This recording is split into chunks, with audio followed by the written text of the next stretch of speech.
Pusingan 6, kita ada sesi latihan dengan sesi kelayakan, and esok baru kita ada race day. So untuk hari ni, it's going to be an interesting session. Untuk track conditions sekarang ni masih 50-50, tak 100% kering. So there will be concerns on the track untuk pelumba semua di atas litar. But we'll see, a lot of them will get the setup.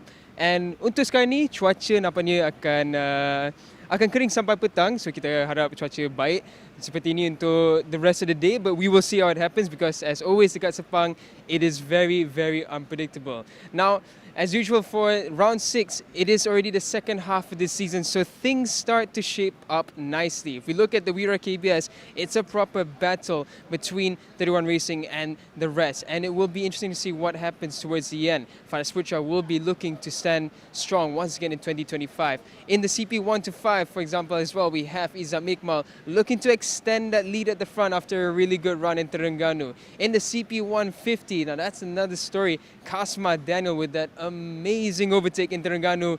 He'll be trying to catch that lead that Afif has at the top with Akid Aziz, but it could be CKJ once again running away with this. As always, for every Cubprix round, kita ada happy bag. RM65 sahaja anda ada peluang untuk menang motosikal untuk minggu ni. It is going to be a Yamaha Y15 ZR. So don't miss the opportunity. If you guys want to win a motorbike, buy a happy bag. And there we go, the horn is up. The bikes are getting out to get ready for the first practice sessions, and then after that they'll be heading out for the qualifyings. So without much further ado, let's head down to the track.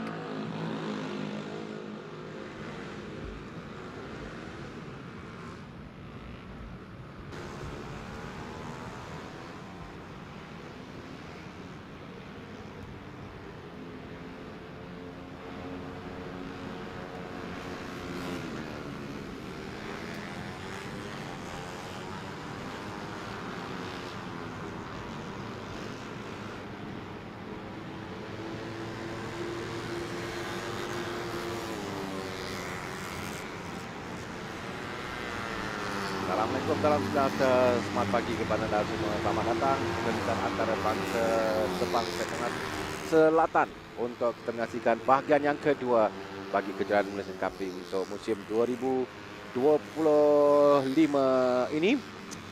Dengan kita masuk ke pusingan yang ke-6 sekarang ni. Jadi selepas 5 pusingan, kita dah lihat pada kedudukan pelumba dan tahu macam mana kedudukan mereka, dan sekarang di bahagian kedua ini penting, crucial untuk menentukan kejuaraan bagi musim ini. Dalam kesemua kategori kita dapat lihat ada pelumba yang memiliki kelebihan yang tinggi mendahului lain-lain pelumba agak jauh, dan ada juga kategori yang masih lagi rapat kedudukan mereka dalam perebutan kejuaraan untuk musim 2025 ini.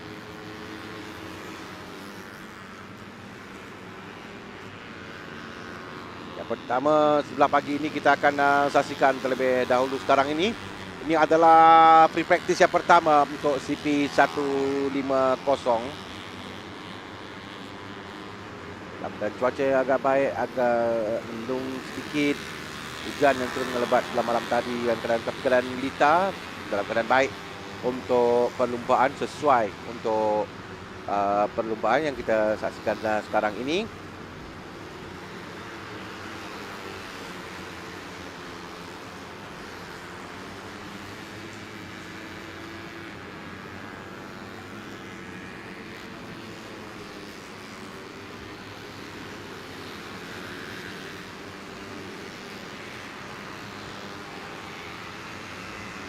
Pelumba baru saja keluar untuk mereka melakukan catatan pertama mereka. Tapi seperti biasa dalam peringkat awal ini, akan mencari kesesuaian setup untuk perlumbaan. Dan sebenarnya juga kalau kita dapat saksikan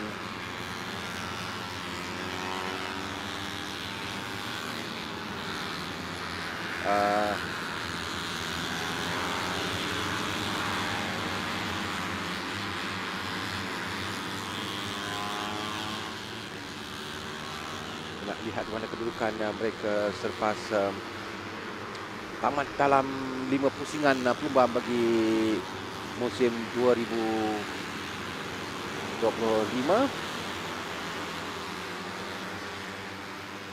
Afif Amran yang mendahului senarai pelumba. Dia berada agak jauh di depan dengan 115 mata, agak selesa.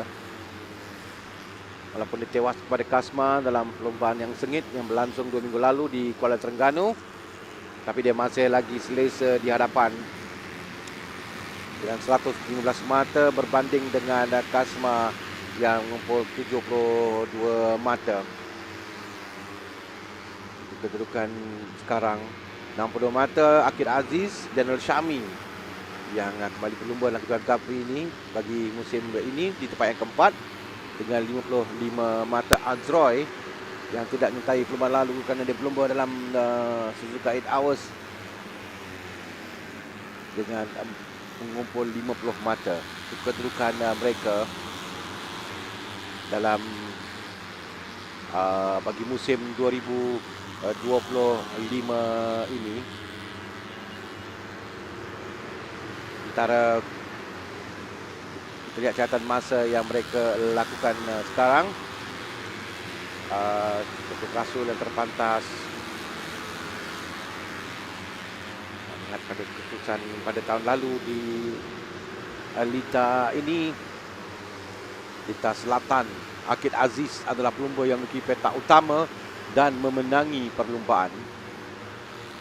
Dalam kemenangan dia di Litar antarabangsa Sabang Selatan, Azroy bermula di petak yang kedua dan kita buat yang kedua. Habizah Rofa bermula petak ketiga tapi di DNF dalam perlumbaan tahun lalu di sini, yang mana Syarul Zadras berjaya menaiki podium di tempat yang ketiga.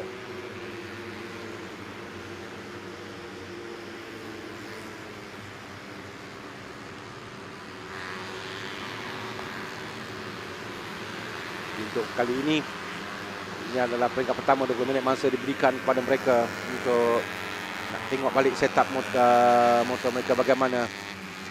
Kadang-kadang Lita memang mereka sudah hafal, cuma sekarang setup yang mereka perlukan untuk masukkan masa yang terbaik. Afif berada di atas catatan terpantas. Akid dua pelumba yang mengungguli kejuaraan ini musim lalu. Cuma Akid tahun ini dia tidak seperti tahun lalu. Dia DNF di Kuala Terengganu, selepas itu tempat yang kedua, di yang keempat. Dia masih lagi belum menang dalam perlumbaan. Dia mungkin Lita ni mana tahun lalu dia berjaya bergelar pemenang membawa tuah kepada Akid. Tapi sekarang ini kelihatan masa dia di belakang Afif dalam sesi latihan yang pertama. Ini baru latihan yang pertama sahaja untuk mereka. Hafizah Rofa yang tahun lalu di petak yang ketiga tapi DNF pada perlumbaan di sini. Kita ada ramai pelumba baru yang muka-muka baru dalam kategori ini, jadi mungkin pelumba ini juga mampu untuk berikan kejutan dalam perlumbaan ini seperti yang saya katakan tadi dengan Syami di dalam perlumbaan yang pertama di Litar Antarabangsa Sepang Petronas Utara. Jenderal Syami yang lakukan catatan yang baik untuk dia memiliki petak utama perlumbaan. Lalu dengan di Moto3 ini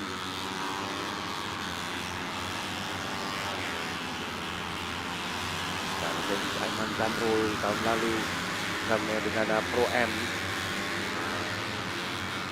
Ada ini pelumba yang kita dapat nak tengok bagaimana catatan masa dan capaian mereka di Litar Antarabangsa Sepang Petronas Selatan ini. Bersama kami pada hari Sabtu, hari pertama untuk perlumbaan yang ke-6.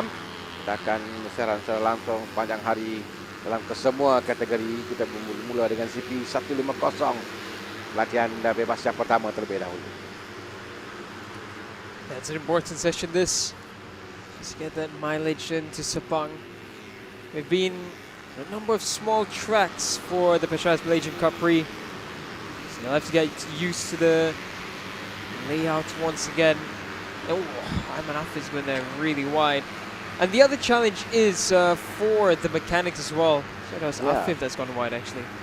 But yeah, for the team and the mechanics, it's about setting up the bike for a long track like Sepang. It's all about that top end speed, that acceleration out of the corners like in Terengganu doesn't really matter here so much. You gotta get the gearing ratio correct, you gotta get everything tuned properly. Dan bagi pelumba mereka semua biasa dah pelumba di sini dan kelebihan yang besar kepada macam sebab dia dah lama tak lama berlumba di litar sebegini. Litar yang maksud saya litar perlumbaan, bukan di litar di bandar-bandar yang kita juga ada lalui. Jadi bila berlumba di litar, dia ada kelebihan sedikit dengan sudah biasa dan tahu bagaimana untuk membaca dengan lebih mudah setiap lekoh yang dilalui dan agak lebar. Kerana litar ni lebar, ada yang berlumba di belakang di gravel track, tapi saya masuk semula untuk meneruskan sesi latihan bebas ini. Litar ni lebar, macam Daniel katakan tadi, laluan lurus. Top end speed penting di litar ini. Racing line yang mereka ada, boleh pilih agak lebar dan boleh banyak racing line yang mereka akan ambil. Situ mereka akan try suatu latihan ini, test di mana the best racing line yang mereka boleh ambil untuk ada kelebihan. That small edge of kelebihan tu yang penting untuk mereka. Afif back on the top, kembali semula ke atas. Memang tahun ni memang Afif adalah pelumba yang akan dikejar oleh lain-lain pelumba. Juara 2018, 2019 dan 2022 Ahmad Afif Amran.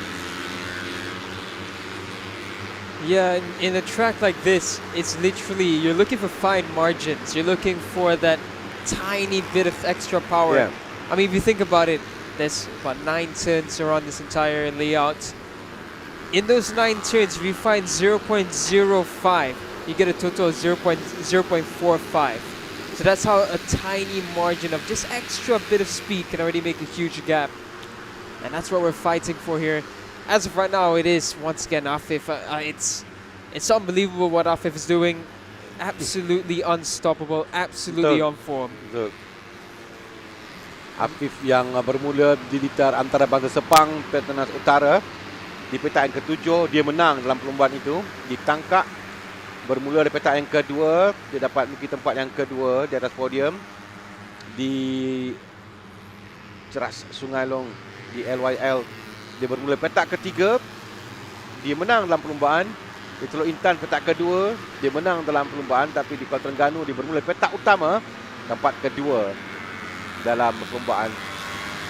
Dan ini yang bolehkan dia pada jauh di atas kerana rekod dia hanya on podium semua perlombaan. Dan worst place nombor 2. Yeah, I think LYL was the biggest what if, because if you remember how strong Kasma was there, and then he unfortunately got that jump start penalty. Yeah. It was so unfortunate for him. Yeah, we can go with all the coulda, shoulda, wouldas all day, but ultimately Afif has finished every race in fantastic form. If he wins it here, this is going to be really concerning for everyone in the championship. His lead over Kasma right now, we're talking about 43 points. Yes. It is not a small margin. If he wins today, let's just say if he wins and Kasma were to be second, he would have 2 rounds in hand. Meaning to say that if he wins all the way until round 8, he can just not race round 9 and 10. That how jauh Afif meninggalkan lain-lain pelumba. Penguasaan yang ditunjukkan oleh Afif Amran bagi musim 2025 ini. Dia nak jadi juara buat kali yang keempat. Dia akan mencuba 4 kali gelar juara. I think that itself record by his own. 4 kali juara kategori premier 150. Yeah. Afif is becoming nothing short of a legend in this category. And the question is, who can stop him? But not far as Afif is looking impressive, 116.7. Of course, again, the conditions are not that ideal today. This morning, the track is a bit damp. So we have 115.0 as the fastest race lap last season. 114.4 is the fastest lap ever recorded here, done by none other than Akid Aziz. And Akid this morning far from what he's been capable of. It's just a different season for Akid. Something is just not sitting for him. I mean, if you remember Akid from last season, he was unstoppable. He was riding the bike hard. He was able to pull away, but this year there's a big difference. Ya, tahun lepas dia yang rekod seperti mana dilakukan oleh Afif sekarang ni. Sebab tahun lalu bagi Akid, dia menang perlumbaan pertama, perlumbaan yang kedua, perlumbaan yang keempat, kelima, dan ketujuh, ke-8. Maksudnya ke-9 dia sentiasa berada di depan. Dan kalau lihat pada grid pun, dia yang paling teruk ditangkap di petak yang ke-10. Tapi lebihnya dia berada di hadapan. Memang satu rekod juga yang sukar. Dan kita dapat lihat penguasaan Akid dan Afif musim lalu. Tapi tahun ini nampak Afif yang berada di depan. Kalau mereka nak berikan cabaran, dia want to stop Afif, inilah masanya dia, kerana di pusingan yang ke-6 permulaan bagi bahagian yang kedua, second half of the season. Kalau tidak, agak susah nanti bila kita akan bergerak beralih ke tangkap untuk perlumbaan pusingan yang ke-7 nanti pada 2 minggu lagi. Dan mereka perlu stop dia di sini, stop him from getting maximum points, so that lomba lain boleh mengejar lagi. Kalau tidak, macam Daniel kata, sampai round 8 dan lepas tu tidak ada apa dapat lakukan oleh lain pelumba lagi. Yeah, and is that really, it has to happen here. If Afif gets another win here, he just becomes almost unstoppable for the rest of the season. With 4 rounds remaining and he'll have more than 45 points. It's going to take 2 DNFs for the championship to get close again, and it's not going to be easy for Afif. He rarely makes a mistake. However, in Sepang Selatan last season, Afif did have a DNF. Yeah, so yeah, exactly. So again, not to bring any speculation on what can happen later on, but as always with racing, anything and everything can happen. But what has been certain is when Afif finishes race this season, he's been on first or second, and he's been very, very hard to beat. Pepatah famous dalam perlumbaan, apa saja boleh berlaku sampai gagasan penamat, checkered flag. Jadi kita dapat dalam perlumbaan ada pelumba yang di peringkat awal dia berada di belakang, terjatuh, masuk semula, in the end naik ke podium. Tidak ada satu kepastian, no guarantee dalam perlumbaan. This is a sport where it's difficult untuk kita kata favourite tak favourite, kerana dalam setiap race sama je.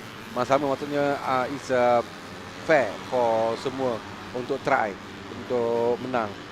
Walaupun kita boleh cakap track ni favor certain bike, certain riders, but still in the race dia adalah satu yang terbuka untuk mereka.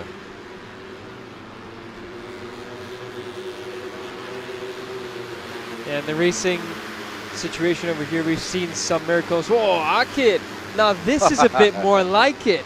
Akid Aziz 116.4. This is more like the Akid Aziz which I remember, the 2024 champion. How long has it been this season since I've said Akid's at number 1? This is good to see now. Akid finally finding the rhythm. There have been some changes regulations-wise. I won't go too deep about it, but that could be what has been bogging Akid down. But it seems now in Sepang, this is the first time I've seen Akid look like he's really tempting with lap times. He's gapped Afif by 0.2, so this is much better. Kasma in Sepang as well, strong, so he'll be looking to make a change. One of the UZ bikes has gone down there at turn 5. Ada seorang. Earlier we saw Azroy in pit lane. Is that Shazras or Darwish perhaps? Darwish, yeah. Darwish. Darwish had a great round last time out. In the absence of Azroy, Darwish really rose up. Betul. And he was the fastest Honda for most of it. And it was just in Superpole where he struggled to get the lap clean. But Darwish, my oh my, it was good to see him come to form. Honda and Yuzi Estremo have been really rating him highly, and so far it's paid off well. Dekat akhir dah 2023 pun dekat sini, dekat litar selatan, dia bermula petak yang ketiga, dia naik podium tempat yang kedua. So 2022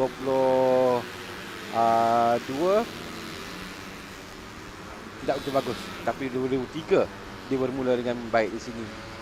Dia petak ketiga dan menuju tempat yang kedua tahun lalu di litar ini.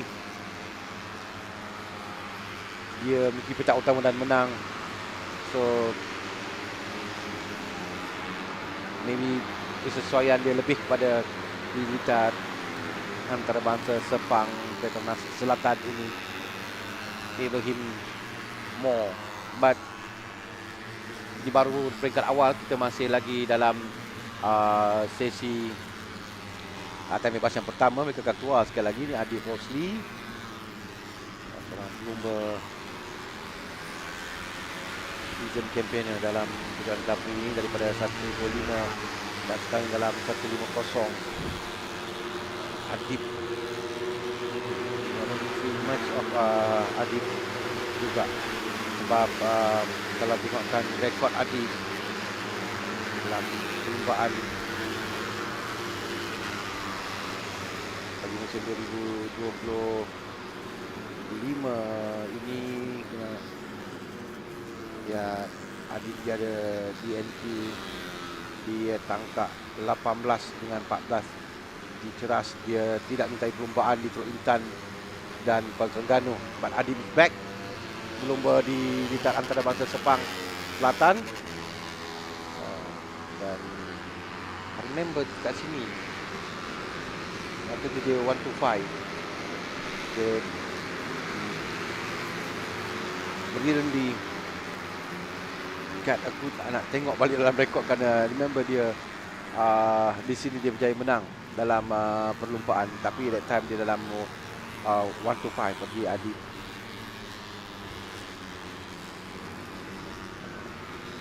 He was quite some time ago then, pada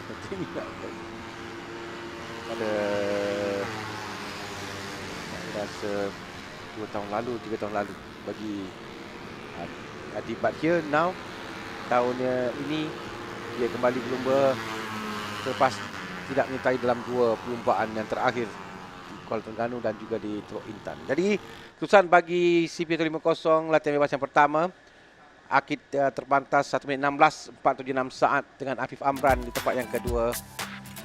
Dan 3 Mat Paris, Hafiz Abdul Rahman, 4 Hafiz Zarofal, 5 Helmi Azman, 6 Idi Fitri Mahadi, 7 Salusi Azras, 8 Iqbal Amri Abdul Malik, 9 Azra Kemanwa, 10 Amir Arif Musa, 11 Kasmadin Kasmayudin, 12 Nazrul Izzat Baudin, 13 Syafiq Rasul, 14 Hafizi Sufaat, 15 Aiman Maman Hafiz, 16 Mak Syafiq Rosli, 17 Umar Izzat Zadi Wan Salihan, 18 Muhammad Muzaki Muhammad, 19 Ahmad Darwish Ahmad Syahir, 20 Ahmad Danish Aiman Zamrul, 1 Muhammad Haris Haziq Zamri, 22 Daniel Syami Ahmad Syaril, 23 Mak Hafizah Sufaat, 24 Ahmad Adib Rosli, 25 Faiz Sekri Sabri, 26 Irfan Haikal Amiri.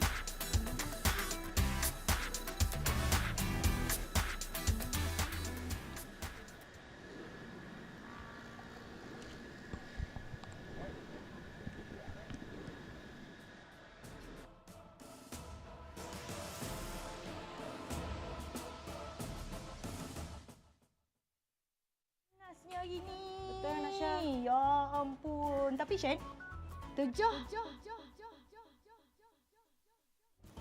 Saya ada ni. Saya ada ni. Saya pun ada ni. Tengok seorang. Kita ada kat mana ni? Kita dekat mana ni? Kita di kawasan Bandar Instead. Kita nak terjah orang. Akak tu lah. Jom. Assalamualaikum. Salam. Akak nak hadiah tak? Nak?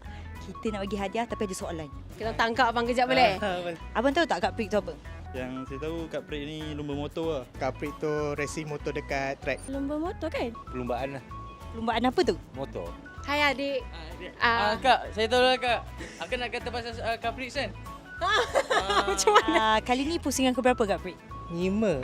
Ketiga Pusingan yang ke-6 Pusingan ke-6 Kat mana? Saya Sepang saya. kat Lita Sepang. Dekat Sepang. Kat Sepang ni ada 1 liter je bang. Agak-agak buat kat mana tu? Lita Sepang lah, mana lagi kan. Jadi masuk percuma atau berbayar? Masuk percuma. Percuma? Masuk percuma. Percuma.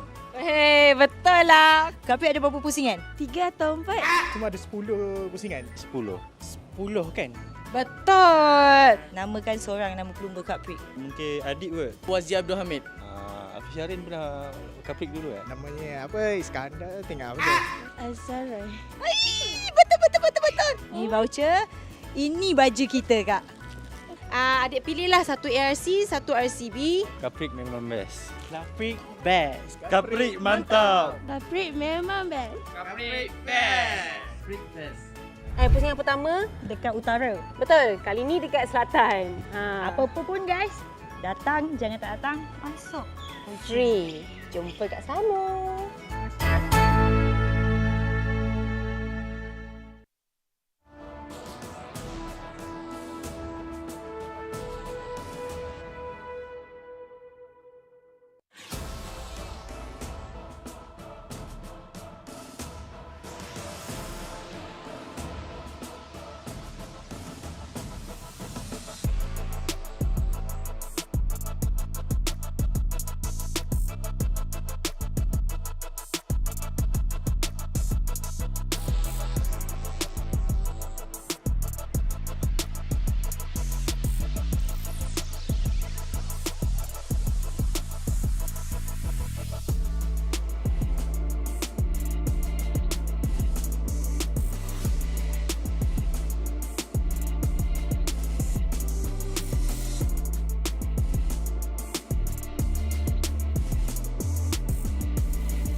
Okey, seterusnya kita ke pre-practice yang pertama untuk CP125 pula. Kalau CP125 ni bagi musim ini kita buat review sikit selepas tamat half season. Dalam kalau tadi kita cakap pasal Afif Amran, macam mana dia menguasai bagi CP150. Kali ini seorang lagi pelumba mereka, pelumba Petronas Mam Yamaha Series Racing, Ahmad Izam Iqmal Izamli, yang kuasai bagi CP125 tempat pertama dengan 108 mata. Dia berada jauh di depan meninggalkan lain-lain pelumba dengan 108 mata berbanding 69 oleh Syamil Amsyah Effendi, juara bertahan dari pasukan Petronas Mam Yamaha Kejuaraan Racing. 69 mata, 39 mata memisahkan mereka. Nampak memang besar jarak 39, tapi kita kena tahu juga bahawa setiap satu pusingan, satu kemenangan membawa 25 mata. So not that far, 39.2. Still boleh dikejar oleh lain-lain pelumba. Tapi prestasi yang ditunjukkan oleh Izam Iqmal, hanya sekali saja dia memiliki tempat di bawah, di luar podium pada pusingan yang ketiga. Memiliki tempat yang keempat. Selebihnya dia menang first round, dia nombor 2, second round dia menang di round yang keempat, menang round yang kelima. Dan nampak memang pada keadaan ini memihak kepada Izam Iqmal Izamli untuk dia mengejar kejuaraan bagi musim 2025 ini. Kita nak tengok pada prestasi dia hanya di LYL saja, dia memiliki peringkat yang keempat dan perlumbaan di tempat yang keempat. Selebihnya semua di hadapan dan bermula di barisan hadapan dalam perlumbaan. Tadi ada pelumba Akademi Zaman Hadi yang crash tadi di peringkat awal bagi free practice untuk CP125. Wow, kita awal-awal nampak tadi Izam bukan masa terbantas, tapi Haris Farhan Bahrain baru saja memadamkan jahatan masa itu. Haris Farhan bersama dengan TKK Racing Team kali ini 1:22.516 saat, tidak jauh daripada jahatan masa Izam Iqmal. Syamil Amsyah pun dah naik ke tempat yang kedua di peringkat awal again pada latihan bebas ini untuk mencari setup bagi pelumba dan untuk dapatkan yang terbaik berjentera. Itu yang mereka akan cuba cari. Kerana kalau kita katakan pada Lita ni, kebanyakan mereka telah biasa dan tahu selekoh bagaimana untuk mengambil. Cuma kesesuaian, kerana setiap kali dalam perlumbaan jentera yang mereka gunakan ini jentera yang sama, tapi setup tu berbeza. Feel tu kena ada pada jentera untuk mereka dapat lakukan masa yang terbaik. So an animated Farah Hakimi there. The brilliant Farah Hakimi comes back into this championship. Maybe looking to try and find at least, I think he's well within a shot for a top 5 finish this season. But you can see from the body language, something not really sitting well for him. Looked like he's complaining about the front wobbling a bit much. One thing for certain in CP125 here is that Izam brings a special suit for Sunday in Sepang. He's had some absolutely brilliant performances in Sepang in the past.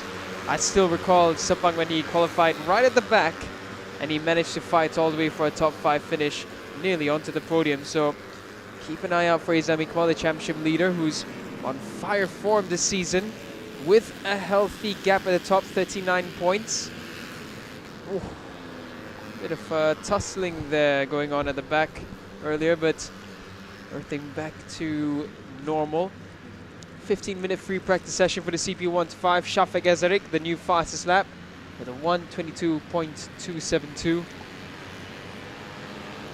Yeah, the rider's still getting used to the conditions. It looks dry, but there's still some damp patches around, which is why you saw some riders getting a bit cautious around the first and second turn. Izam Iqmal tempat kedua pada musim lalu dia ada 2 kali DNF. Itu yang menyebabkan dia tewas kepada Syamil Amsyar, kerana perolehan kemenangan pun dia ada 3 kemenangan pada musim 2024. Musim ni halfway through berjalan dengan baik untuk Izam Iqmal. Kita lihat pada musim lalu bagi Izam Iqmal,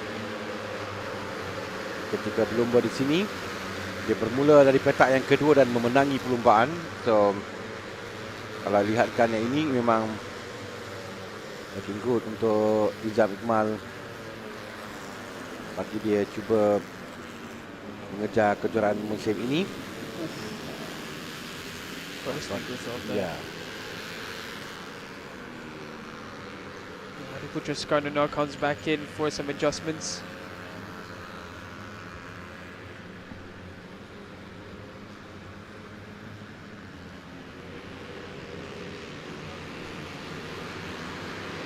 Adi Putra juga yang mana pada tahun lalu dia mula menyertai dalam set 1 to 5, showing a good result pada tahun lalu, but tahun ini Adi Putra di tempat yang ke-8. The best bagi Adi Putra adalah di litar ini, tapi di bahagian utara dalam perlumbaan yang pertama, kerana dia menaiki podium di tempat yang ketiga. Selepas itu dia ada 2 kali DNF, tak hanya memul 7 mata, yang keempat 8 mata di pusingan yang kedua.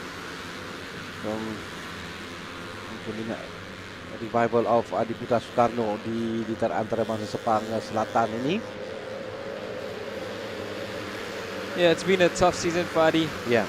It looked like he was about to have the best season that we've seen of him yet in the CP 1-5, immediately with the podium in round 1. But those 2 DNFs really shook him a bit. I think it's ruined the momentum for him slightly, but the potential is still there for Adi Putra. Still can show us something special. Adi Barshad there, aggressive on the inside of Shamil. Adi Barshad, another one who's formed up into the CP 1-5 class nicely. A DNF in round 1.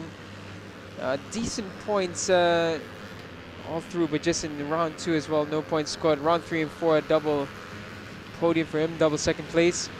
DNF in the last round did take a dent to his championship total, but still an impressive showing from someone who's a rookie in the CP 1-5, which is arguably one of the toughest categories to make it through.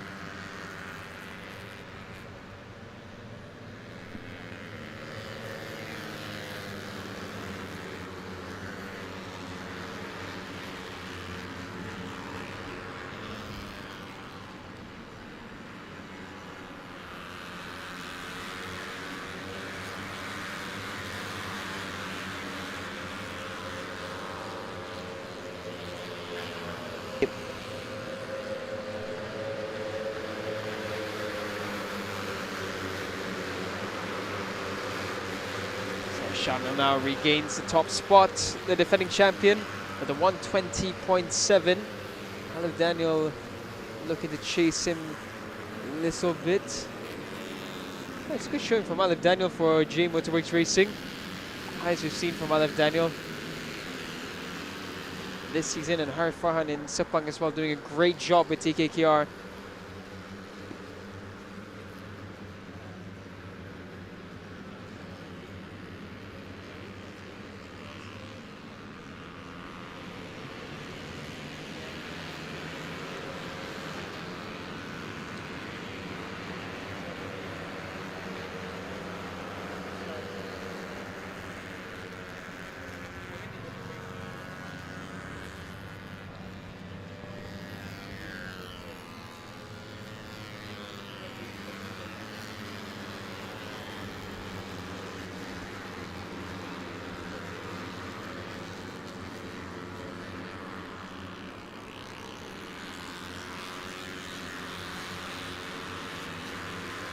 So 8 minutes left in free practice for the CP 1-5.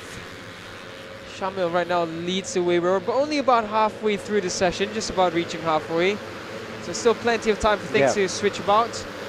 Izam there getting a great slipstream. He should go up a few places. Izam still in 9th, so it's not yet for Izam Iqmal. Adi Putra though goes up into 5th. I must say this is impressive from Alif Daniel and Harith Farhan. This is the biggest test Betul. for TKKR here, I think. Yes. Back in the day, I remember so many seasons back when they were dominant in CP1 to 5. It was the likes of Hafizah Rofa and Hafizah Shafiq Rofa. Russell, Yeah. first and second, non-stop. Since then, it's been a bit tough in this class, but now it's looking good once again with Harith Farhan. Betul, dan kita satu masa dulu beberapa tahun yang lalu kita dapat lihat bagaimana mereka memang menguasai dalam kategori ini. Mereka melakukan keputusan yang agak baik, tapi tidak pada musim ini tepat. We can see now the result is coming from the team, dan nampak Harith Farhan catatan masa not bad di tempat yang ketiga setakat ini, dan dia konsisten. Yang itu yang penting dalam perlombaan, untuk melakukan catatan masa yang konsisten. Dia di tempat yang ketiga sekarang. Kalau saya nak lihatkan pada untuk tahun ini bagi Harith Farhan Bahrain, DNF di perlombaan yang kedua, tempat yang ketujuh, ketiga DNF, keempat, tempat yang ke-6, pusingan kelima. Well, actually it's not bad pada result yang Harith Farhan dapat. Cuma mungkin bagi masa kepada dia lagi sedikit, dan maybe this is the second half dia akan mula bangkit bagi Harith Farhan. But you can see now Izam Iqmal back di mana catatan masa yang terpantas oleh Izam Iqmal sekarang ini dilita 1 minit 20.714 saat. Masa yang terpantas dilakukan oleh Izam Iqmal, Izamli dalam perlombaan ini. Dan yang saya katakan tadi, dalam musim ini 4 perlombaan, 5 perlombaan telah tamat, 4 dia berada di atas podium dengan 3 kemenangan sekali tempat yang kedua. Sama juga macam Afif, if they want to berikan cabaran, this is the time when they have to stop team. Daripada dapat markah yang maksimum, they will try, and Izam pula akan cuba untuk mengekalkan prestasinya. Musim lalu kita ingat memang dia berentak hebat, Izam dengan Chamil Amsyar that time, neck to neck sampai ke Jepur, sampai ke Iskandar Putri dan di Batu Kawan. So this time around, still 2 pelumba ini 1 dan 2, Izam Iqmal dan Chamil Amsyar, perbezaan 39 mata memisahkan mereka. Dan Chamil Amsyar also, dia tahu this is the time that dia perlu untuk lakukan masa yang untuk lakukan keputusan yang lebih baik, kerana 39 points tu tidaklah begitu banyak banding dengan kita ada mata maksimum untuk 5 pusingan perlombaan lagi, agak banyak juga. Ada 125 mata yang akan direbut oleh pelumba maksimum. So still got time untuk Syamil memberikan tekanan. Dan kalau berada di hadapan selaku pendahulu pun bukan satu perkara yang mudah. Pressure untuk mengekalkan prestasi. Setakat ini nampak pressure itu dapat absorb dengan baik oleh Izam Iqmal. And kita boleh nampak juga catatan masa yang dilakukan 20 muda atas dengan di bawah 1 minit 20. You can see that Izam Iqmal faster dekat sektor yang pertama sekarang ini. Memang laju di sektor pertama. So nampak seperti mungkin dia dapat untuk membaki catatan masanya, kerana 120 dilakukan oleh Izam Iqmal ya. Here we go. Dia melakukan masa lebih baik, 1:20.484 untuk usahakan catatan terpantas dalam sesi latihan yang sesi latihan bebas untuk CP125. You just have to think for Shamal, is it that the pressure of being the defending champion has gotten to him? Because this season we've seen him ride a bit more aggressively than he needs to at times, and maybe there's that pressure in his mind thinking that he is the defending champion, he has to defend that maybe has played into a negative for him a little bit. It's hard to tell sometimes, but yeah, all we can do at this moment is just speculate on what could have been. And yeah, it's just not been the season for Shamal so far. He's been playing a lot of catch up towards his You have to wonder whether he can unlock that code once again.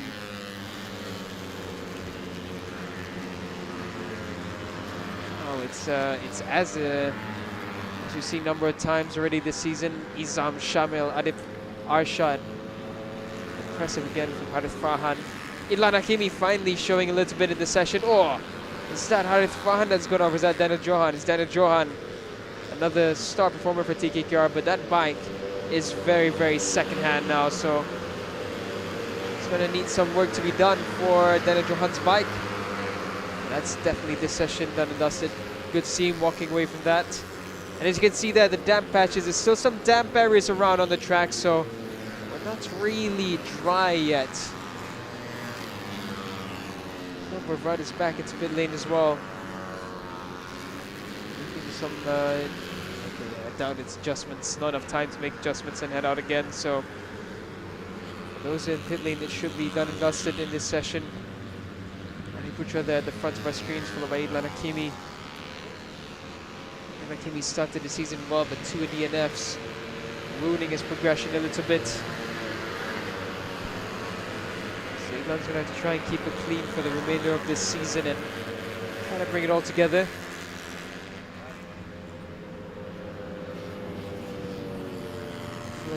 I think something while he comes out again. Might just about make it in time for another lap. It's going to be very, very close. But it's Haswat behind some of the fast riders, so he'll be looking to try and get advantage there for SCK. And Paris Haswat, 2 DNFs for him as well this season. Collecting 10 points.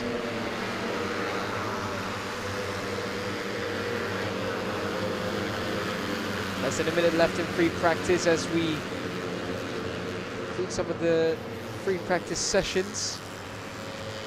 As right now, it's tough to call it for the CP125 as always. But Izam Iqmal showing once again why he is the championship leader. Izam on opportunity number 2 will be looking to try and steal this championship away for himself. It was a bittersweet ending for him last season in his CP125 bout. Still a great performance from him overall.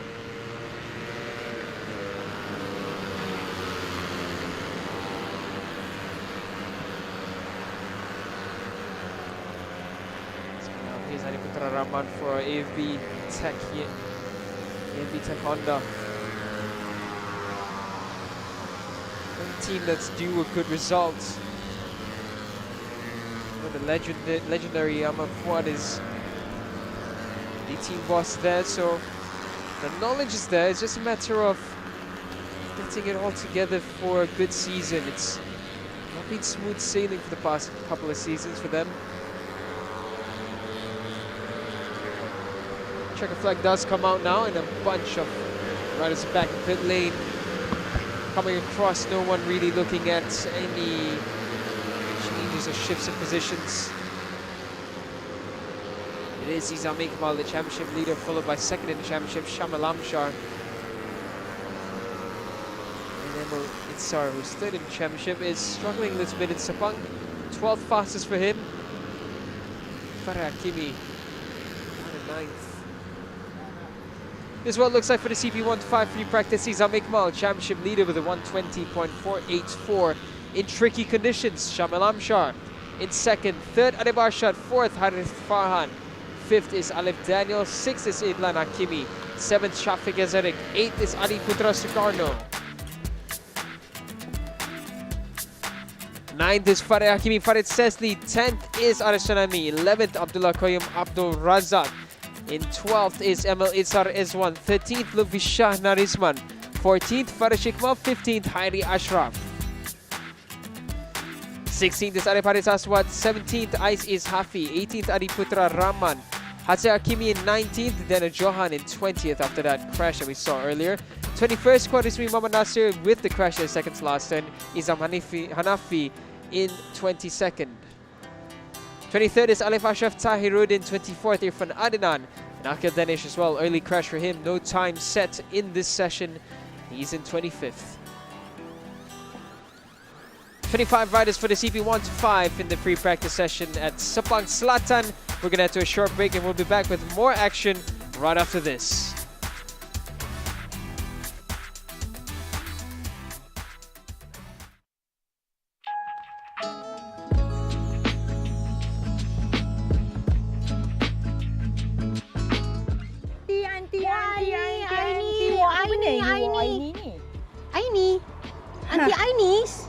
Kita sekarang berada di Negeri Sembilan ataupun nilai di mana ini antara tempat-tempat menarik yang korang boleh datang untuk makan makanan tradisional Negeri Sembilan. Betul.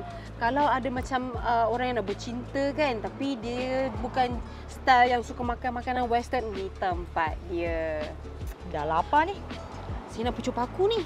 Jom. Usha dalam, jom.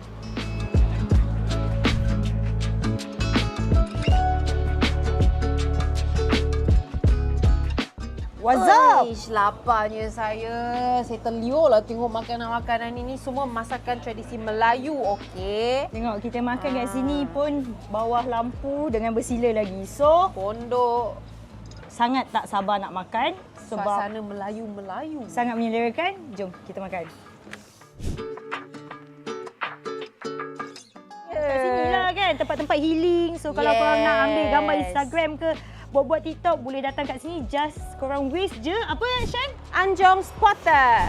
So kita orang pun nak healing juga kat belakang tu. Shan, Tu, take off dah. bye. Bye-bye.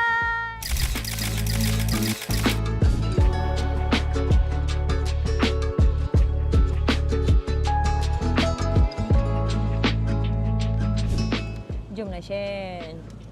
Apa senyum macam ni? Dah kenyang, happy lah saya. Apa lagi? Perut happy. Jom tengok race. Dekat di Tak Antarabangsa Petronas Sepang Selatan. Masuk free. Beli happy bag, menang motor. Betul tu.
Now we roll on to the junior class with all the excitement.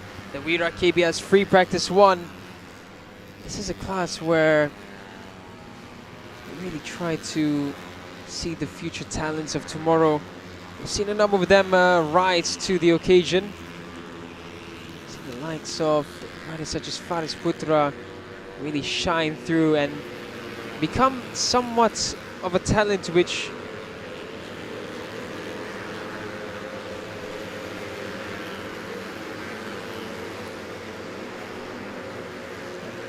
we've really begun to look forward to. And after this, we will have, as we did last round, Malaysian Cub Prix, where we will have some of the representatives from the teams which we are so familiar with come into the studio, and we'll have a conversation about what's been going on this season, what we can expect and what we can look forward to. So it's an exciting one to get up close and personal with those who make things happen. And for those wondering what will be going on behind the scenes, well, now's the opportunity to find out. Got a long list of guests for today's sessions for Malaysian Cub Prix. And you can throw in a few questions on Facebook if you want to ask, and we might try to add that in later on if we find the opportunities to. For now, the Wira KBS class, this is one that's been building this season, and it is always going to be exciting, this Wira KBS category. Young talents looking to make a name for themselves. And as of right now, it's Akif Abdullah at the top with a healthy lead. He leads by 29 points, a round in hand over defending champion Faris Putra. So Faris, not the smoothest of seasons for him by far, but he will have something to say about this. Him and the 31 Racing team know a thing or two about putting in a good season, but a DNF in round 4 allows Akif Abdullah to extend his gap at the top. So Akif right now, all he has to do is really keep his head down, really focus on keeping up with these consistent performances. Yeah. There's only once that Akif hasn't finished on the podium this season, so that just shows the quality that Akif has brought for the Wira KBS 2025. Ya, nampaknya memang Daniel dalam ketiga kategori utama yang kita saksikan, 150, 125 dan Wira KBS, nak dahulu memang jauh di hadapan meninggalkan lain pelumba. Konsisten dalam setiap pusingan. Tadi kita cakap pasal Izam Iqmal, sebelum tu Afif, now kita ada Akif Abdullah, pelumba Zinajis Honda KC Racing. Dia cuma sekali saja berada di tempat yang keempat dalam perlombaan yang pertama di lintas antara bangsa Sepang Petronas Utara. Selebihnya tempat pertama, tempat kedua dan pertama kembali. That shows how dia konsisten Akif Abdullah dalam perlombaan. But sebenarnya pencabar terdekat ni adalah Faris Putra. Faris Putra pun not bad keputusan, tapi ada satu DNF. That really mengganggu sedikit dalam misi dia untuk mengejar Akif. But again, macam kita katakan tadi dalam kedua kategori yang pertama yang kita saksikan tadi, walaupun jarak agak jauh yang ditinggalkan, tapi dalam satu perlombaan ada 25 mata maksimum. So kalau kirakan nampak 1:03.74 bunyi jauh, tapi 29 mata. 29 mata satu race 25 mata sudah cukup. So still open untuk Faris Putra terutamanya mengejar Akid Malaysian Siam untuk mengejar Adi Putra Anaha. But secara realistiknya kita akan berikan tumpuan kepada Faris Putra dengan Akid Syahkarini Siam, because they have a good strong contender untuk memberikan cabaran kepada Akif bagi musim ini. Yeah. But mereka perlu untuk menyekat Akif bermula dari pusingan yang ke-6 ini, dan Akif akan cuba ada seorang pelumba nampaknya yang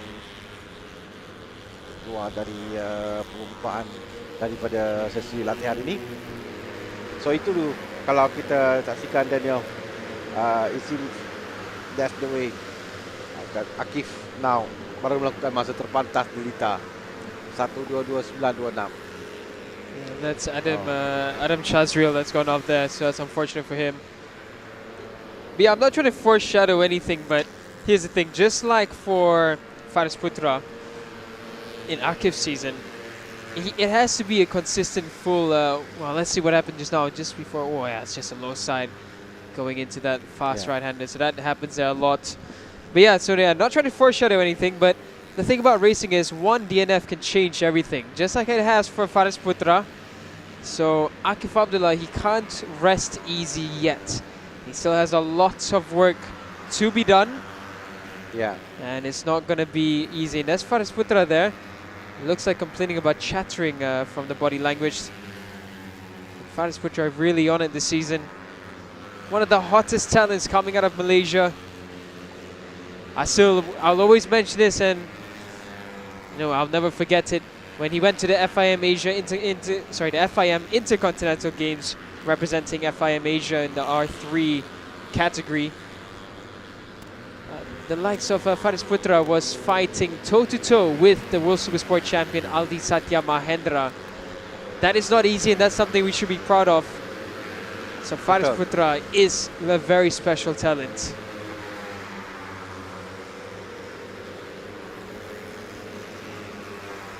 Ya, he is. Dia pelumba yang potensi dalam dunia perlumbaan, dan still a lot to learn untuk dia meletakkan namanya dalam sebagai antara pelumba utama di negara ini. Dan paling penting sekali adalah konsistensi dalam perlumbaan, kerana dia ada 10 pusingan kesemuanya, dan mereka perlu konsisten dalam setiap pusingan untuk mendapatkan semaksimum mata yang mungkin. Dan itu yang ditunjukkan oleh cabar bagi kejuaraan musim ini, iaitu lomba yang memiliki tempat pertama dalam perlumbaan. So I think it all menunjukkan bagaimana penting untuk konsisten yang ditunjukkan oleh Akif, kerana Akif sekarang ini berada di hadapan dan biasa menaiki podium dalam kesemua perlumbaan kecuali pusingan pertama. Dan Faris Putra dan Akif perlu bangkit dalam perlumbaan ini. Lain pelumba Adi Putra Anahan, Uzul Adi, Ryan Kardani, Syami Aiman. As you know, ada ramai pelumba yang ini adalah tapak pertama mereka selepas keluar daripada One Make. So this is where mereka akan learning curve, dan this is where mereka akan menunjukkan kemampuan mereka untuk naik ke peringkat yang lebih tinggi lagi. Kerana dalam kejuaraan Cub Prix di Malaysia sekarang ini, dalam kejuaraan Petronas Mam Malaysian Cub Prix, untuk mendapatkan tempat tu adalah sangat terhad.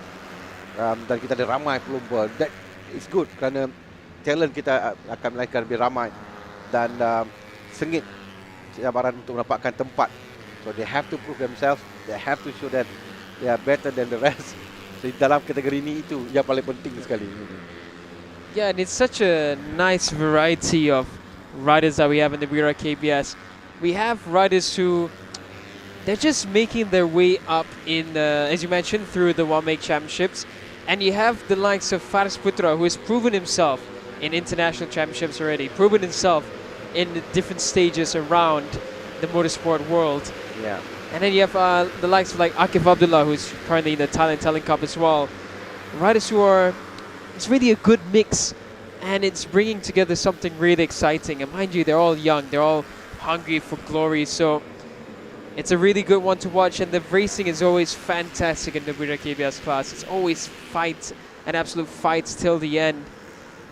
It's going to be interesting to see how these riders progress. And as you mentioned as well, that there's such a limited grid slots in the CP125 and the CP150 categories. So it's really here that becomes a proving ground. And there have been riders who have leapfrogged. For example, if we look at, I'm trying to struggle to remember, but from the Wira KBS right to the 150. Yeah, we have also from 1 MIG straight to 125. Yeah. Adi Putra, And other tsunami as well. Ada tsunami as well. So dari sini naik terus ke ada a few yang akan yang terus pergi ke CP150 lepas mereka buktikan kemampuan because they don't want to waste more time here and even straight to try to find names. But I'm sure they are. So ada Putra Anaha. So this is where they need to prove themselves and kita boleh nampak sendiri yang apa yang dilakukan oleh pelumba ini. And it's really a case of where the famous saying goes, luck is where opportunity meets preparation. Which is why some riders get to leapfrog, some riders get signed by the biggest teams in this class. And that's what really makes everything happen.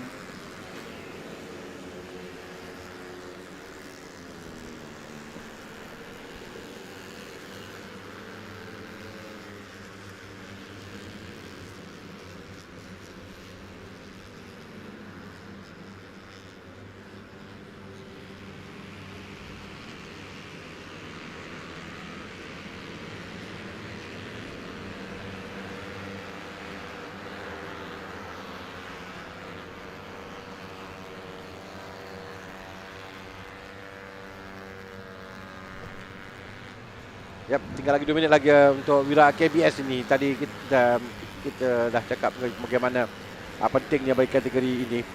Kategori yang menjadi tapak pertama untuk dalam kategori utama dan so this is where mereka akan buktikan kemampuan mereka untuk naik ke peringkat lebih tinggi lagi untuk mendapatkan tempat. But then first thing first, mereka mahu menjadi juara dalam kategori Wira ini.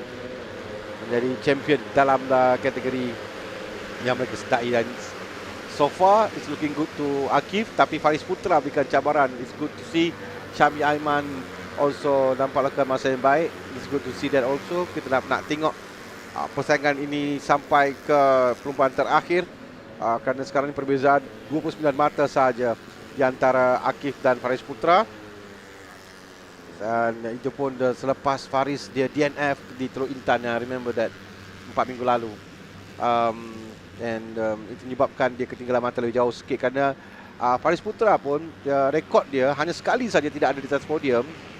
Dia memungut 9 mata pusingan kedua, di tempat kedua pusingan pertama, menang pusingan ketiga, DNF keempat dan tempat yang kedua pusingan kelima.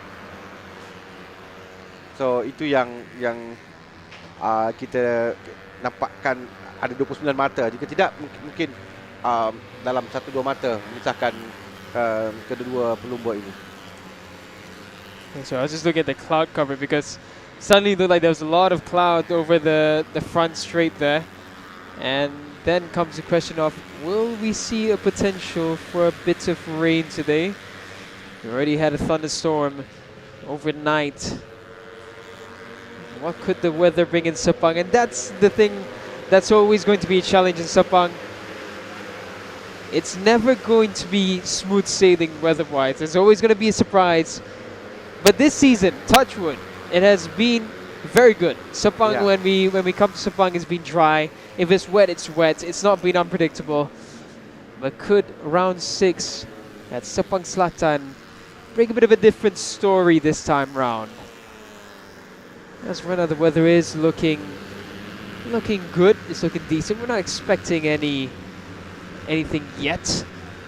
But nevertheless, what we can see and what has been impressive is Faris Putra once again. This time in Sepang Selatan. He leads the timings by 0.7, not a small margin. At Lita Anterbang sa Sepang. It is not easy to find half a second in Sepang. It's much harder to find nearly 1 second. Faris has done that. And he's just showing his quality. And you mentioned about Faris Putra with his DNF in Teluk Intan. One thing I found very, very heartwarming was how Faris was still smiling in that moment. He wasn't too concerned. I think in his mind, he's proven his quality last season. He's showing that he's still consistent, and it was just a stroke of bad luck for him. And I think that was really nice to see from a rider who he rates very highly. Ya, kan pada cuaca, ramalan cuaca kata baik sepanjang hari ini. Disebabkan hujan akan turun di sebelah malam dan awal pagi tadi. Jadi we hope cuaca sampai ke penghujung di hari yang pertama. Faris Putra melakukan masa terpantas Delita. So 1 minit catatan terpantas 1 minit 22.009 saat.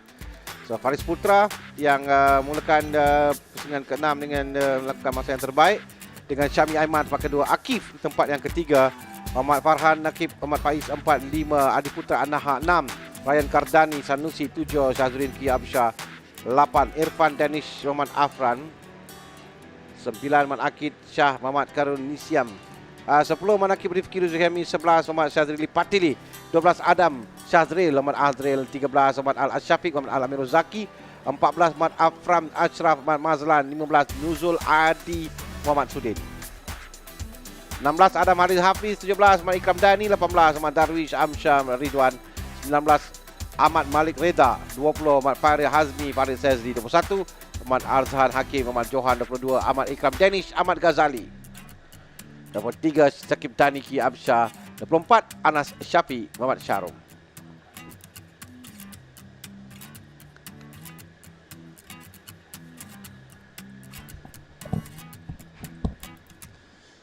So that's Wira KBS Free Practice 1 done and dusted. Stay tuned for Malaysian Cub Prix coming up shortly after this. But first and foremost, we're going to head to a short break and we'll be back right after that.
Nama Ridwan bin Bakri, bekas pelumba dalam Malaysian Cub Prix ni.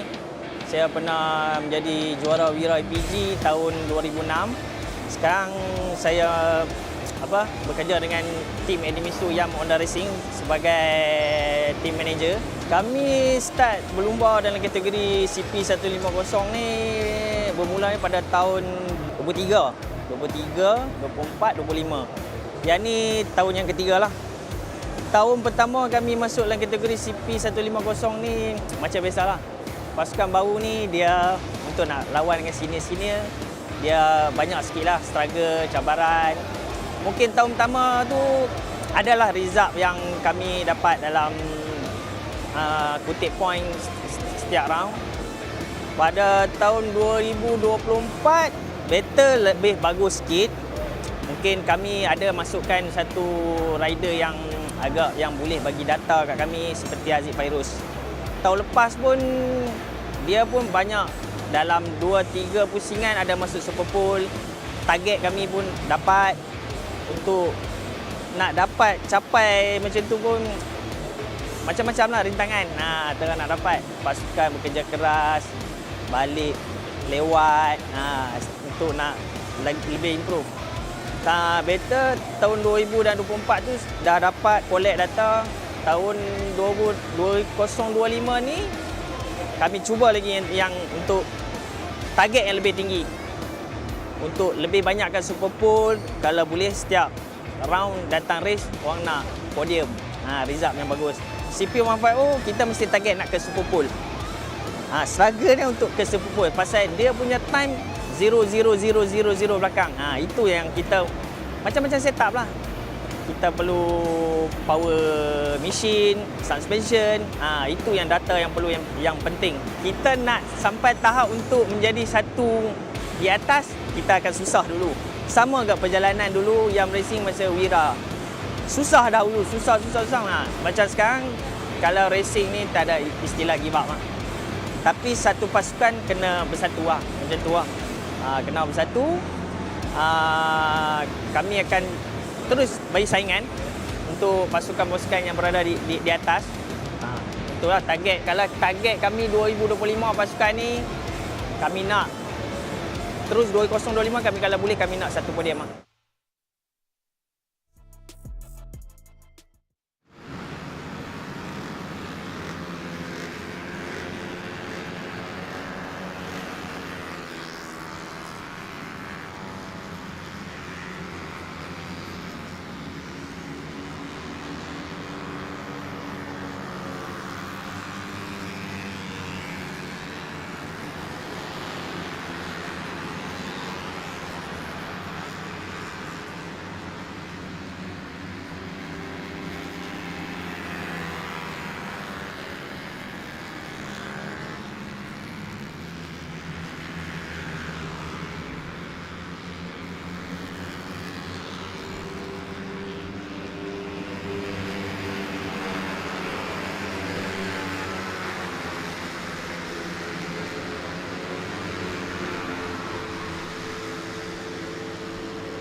Okey, kita beralih ke Petronas Mam Cup pula sekarang ini. Ini lagi satu kategori yang musim ini akan sangat sengit antara, tapi memang kategori ini sebenarnya setiap musim persaingan sengit di antara pelumba untuk merebut kejuaraan dalam kejuaraan yang menjadi katakan juga nadi untuk kejuaraan Petronas Mam Malaysian Cub Prix. Kerana di sini ada peluang bagi pelumba yang tidak bersama dengan pasukan untuk mereka berlumba, kerana ini adalah open kategori, semua boleh masuk dalam kategori ini. Kita ada bekas juara dalam kejuaraan Cubprix ada di sini. Kita ada pelumba yang veteran yang ada dalam kategori ini. Kita juga pelumba muda yang tidak mendapat tempat lagi dalam kejuaraan di mana-mana dan menyertai, kerana ada pelumba dari sini akan melompat terus ke dalam kategori utama. Okey. Tapi dalam bagi musim 2025 setakat ini kita ada Amirul Afiq Ahmad Solehin yang berada di tempat yang pertama, tapi tidak jauh. Dalam kutipan matanya pun bagi Amirul Afiq dia 104 mata, kedua Famin Muttalib dengan 86 mata. Cuma tempat ketiga bekas juara kategori expert Ahmad Suhadi Ali Rahmat yang dia 2 pusingan tidak mengutip mata kerana dia DNF pada pusingan yang kelima, dan pada pusingan keempat dia diarahkan keluar dari perlumbaan atas sebab taktikal pada ketika itu.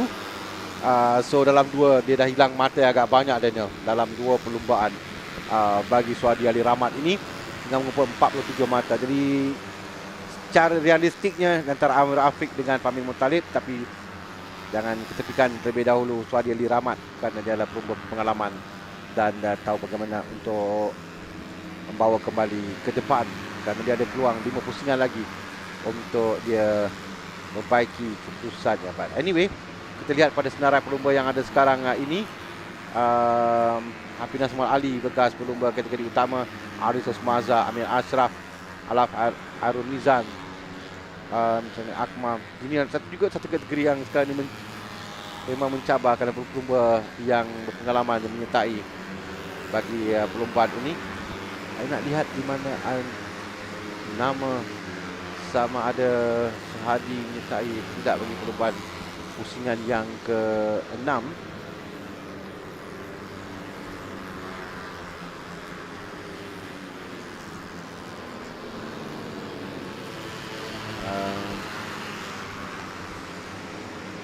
Tengok entry list yang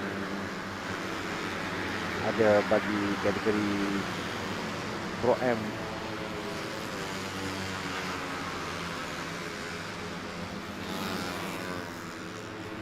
Yang menyertai perlumbaan bagi perlumbaan pusingan yang ke-6. Kita ada dalam A yang kita dahulu ini adalah dalam kumpulan A, Haris Osmaza, Muntakin Madin, Ahmad Syamil, Akmal Jamaluddin, Emi Nordin Ahmad, Rahmat Faris Nazrin, Karul Afif, Azrul Afindi Hadi, Muhammad Alaf Radul Nizam, Irfan Arnan, Nur Fakrul Adam, Nur Farizal, Muhammad Fakrul Nabil, Famin Muttalib, Huzaini Mahmud, Amir Ashraf, dan Haris Herman, Danis Hakim Mahadi, Hafinas Ali, Yusuf Janil Hakim, Syafiq Aiman, Fakrul Fekri, Fahrul Fekri, Afan Fekri Razi, Danish Fitri Al-Mizan. Ini adalah kumpulan A yang sedang kita saksikan sekarang ini. Selebihnya akan keluar dalam kumpulan B nanti, termasuk Suhadi Ali Rahmat yang akan keluar dalam kumpulan B bagi sesi latihan pre-practice bagi kumpulan A. Kita ada ramai, we have 44 pelumba di antara bangsa Petronas Selatan ini, and this is gonna be again lebih mencabar untuk mereka mencari tempat untuk layak ke peringkat akhir. Itu misi utama yang ada pada pelumba pada hari yang pertama. Yeah, it's going to be an interesting one as always in the Petronas Mam Cup. A good mix of different riders from different generations. And as you mentioned, Suhadi, it was the best start to the season in his Pro-Am career so far, but it's just those DNFs. And that's the thing about racing. It's not about one race. It's not about 2 races. It's an entire season that matters. And for Suhadi, this might be one to forget, but he still is such an exciting one to watch. And he could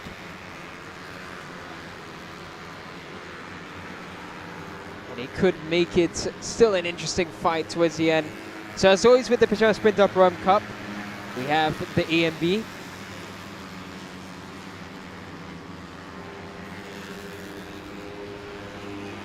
So in the AB class, we have 22 riders in each class, but this time 36 riders will be making it on the grid. So a nice large amount of riders will make it onto the final spots. So plenty of opportunities are there. And in Sepang, the battle for this, I'm really excited for this one. Seeing pro amateurs, former legends in the sport, some newcomers as well, tousing and battling all throughout the Grand Petronas the Grand Petronas Sepang International Circuit.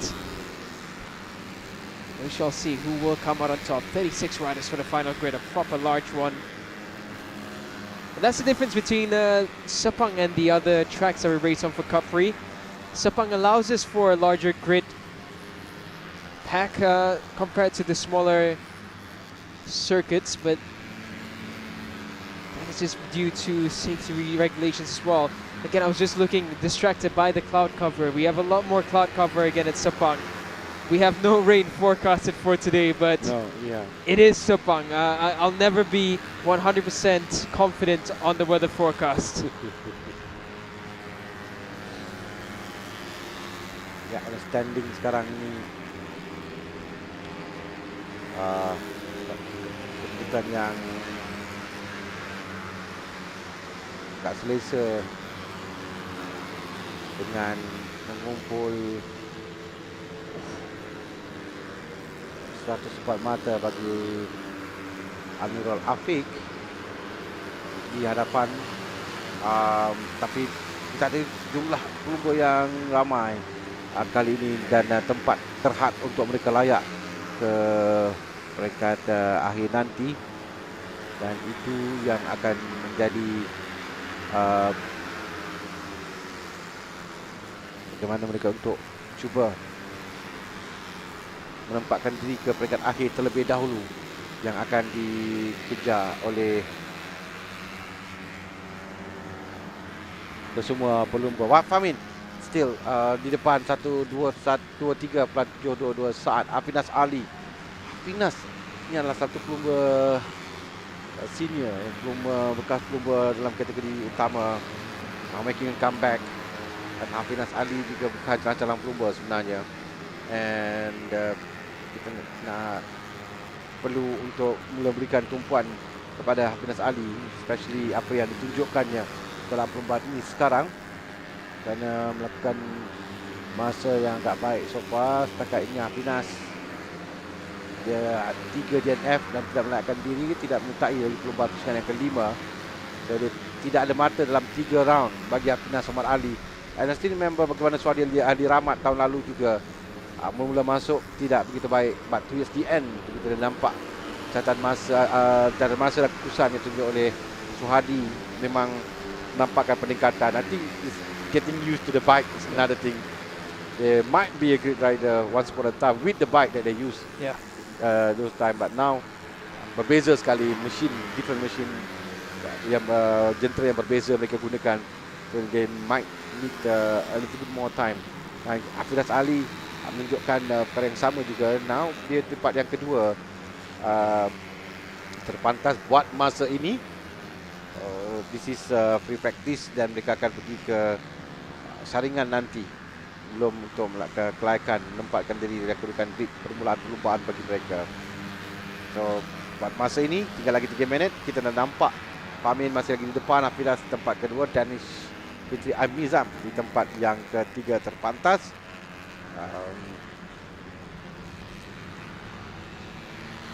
Followed by Nur Ahmad Faris Nazrin. So, nombor 36, 73, 89, 1, 2 dan 3 sekarang. So you just saw Harithras Mazas fairing there, being put back together. It's dangling off earlier on. Yeah, this is an exciting one. 36 riders will make it to the grid. 46 riders in total we've had in the Petronas Mam Pro Am Cup so far. In previous occasions, not at Sepang, only 24 make it to the grid. So 8 more slots open up, 12 more slots open up at the Sepang International Circuit. I must say, Fahmi Abdul Muttalib, ever since that race victory in round 4, his season has changed. He started to look really like a top contender. I mean, he was good already in the first 3 rounds, but in round 4, it really looked like it was coming for him. In Terengganu, he was strong and just fell short in the final race. Amir Al-Afiq being the most consistent of the two, hence his 19-point lead at the top. But Amir Al-Afiq in this session so far hasn't really shown much. Tell you what, actually, he hasn't shown anything at all. He hasn't set a time in this A grouping, of course. He's the B class for this one. So we'll see what we can expect from Amir Al-Afiq there. 22 on each side of Malaysian Sprinter Pro Am Cup category. Ala Farunizan trying to keep Famin Abdul Mutablib honest. He rolls into second, but the gap is 1.2. That's a bit of a moment there as they make their way into turn one. That's Danish Hakimi getting a bit close to comfort through the slipstream. Just a minute left in free practice now for the Petronas Sprinter Pro Am Cup. The next time we see this A grouping go out, it'll be for qualifying. This is what happened for Hakimi Mahadi. Yeah, there he just looked a bit distracted as he tried to get sucked in through the slipstream. As we wait for this session to conclude, a big shout out to our Indonesian viewers. Thank you so much for joining us. We know that there's another race going on in Mandalika this weekend, but we're glad that you're joining us for the Cubprix Championship. If you're wondering what you're watching on screen, it is a Petronas Sprinter Pro Am Cup. It is the Pro Amateur category where the bikes are pretty much standard engines. It is all about skill and will, and it's a mix of riders from the past, such as Suhadi Ali Rahmat, a former champion back in 2004, if my memory serves me correctly. And now he comes back once again, 2006, apologies. And now he comes back once again to try and charge on for the championship. And we've got young riders as well, like Amir Ashraf, who was impressive in the one-make championship. And he comes into this class looking for some hope to make his way up. So once again, welcome, and I hope you enjoy the action for this weekend. Race day is tomorrow. Qualifying is later on this afternoon. And as of right now, the Petronas Sprinter Pro Am Cup, their free practice for the A grouping comes to a conclusion. The checker flag comes out. And it is Famin Abdul Muttalib stamping his dominance at the top, 1.2. The gap at Sepang. Not an easy thing to do here with how big this track is. And looking at the distance, I'm not sure if we're looking into the hills or that's dark clouds. I'm pretty sure that's dark clouds. The hills are on the other side of the track, so that is very concerning. This is what it looks like for the Petronas Sprinter Pro Am Cup in free practice for the A grouping. Famin Abdul Muttalib, first and fastest with the 123.7. Ala Fairul Nizan in second. Third, Hafinas Muhammad Ali. Fourth, the Danish Fitri Aimizam. Fifth is Muhammad Mutakin Madin. Sixth is Ahmad Shamil Akmal. Seventh is Amir Ashraf. Eighth is Harith Rosmaza. Ninth is Harith Rosmaza. 10th is Emi Nordin Ahmad. 11th is Danish Hakimi Mahadi. 12th, Nur Fakrul Adam. 13th, Afan Fekri Razi. 14th is Shafiq Ayman Badrul Kamal. 15th, Muhammad Khuzaini Mahmud. 16th is Harul Afif Muhammad Ghazali. 17th, Azrul Effendi Hadi. 18th, Muhammad Yus Daniel Hakim. 19th, Muhammad Faris Nazrin. 20th, Fakro Fikri Abdullah with no time. 21st, Fakro Nabil, no time. And 22nd, Al Haris Herman as well, not setting a time in free practice.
Alright, selamat kembali ke analisa separuh musim Cub Prix. Well, we're actually past separuh musim.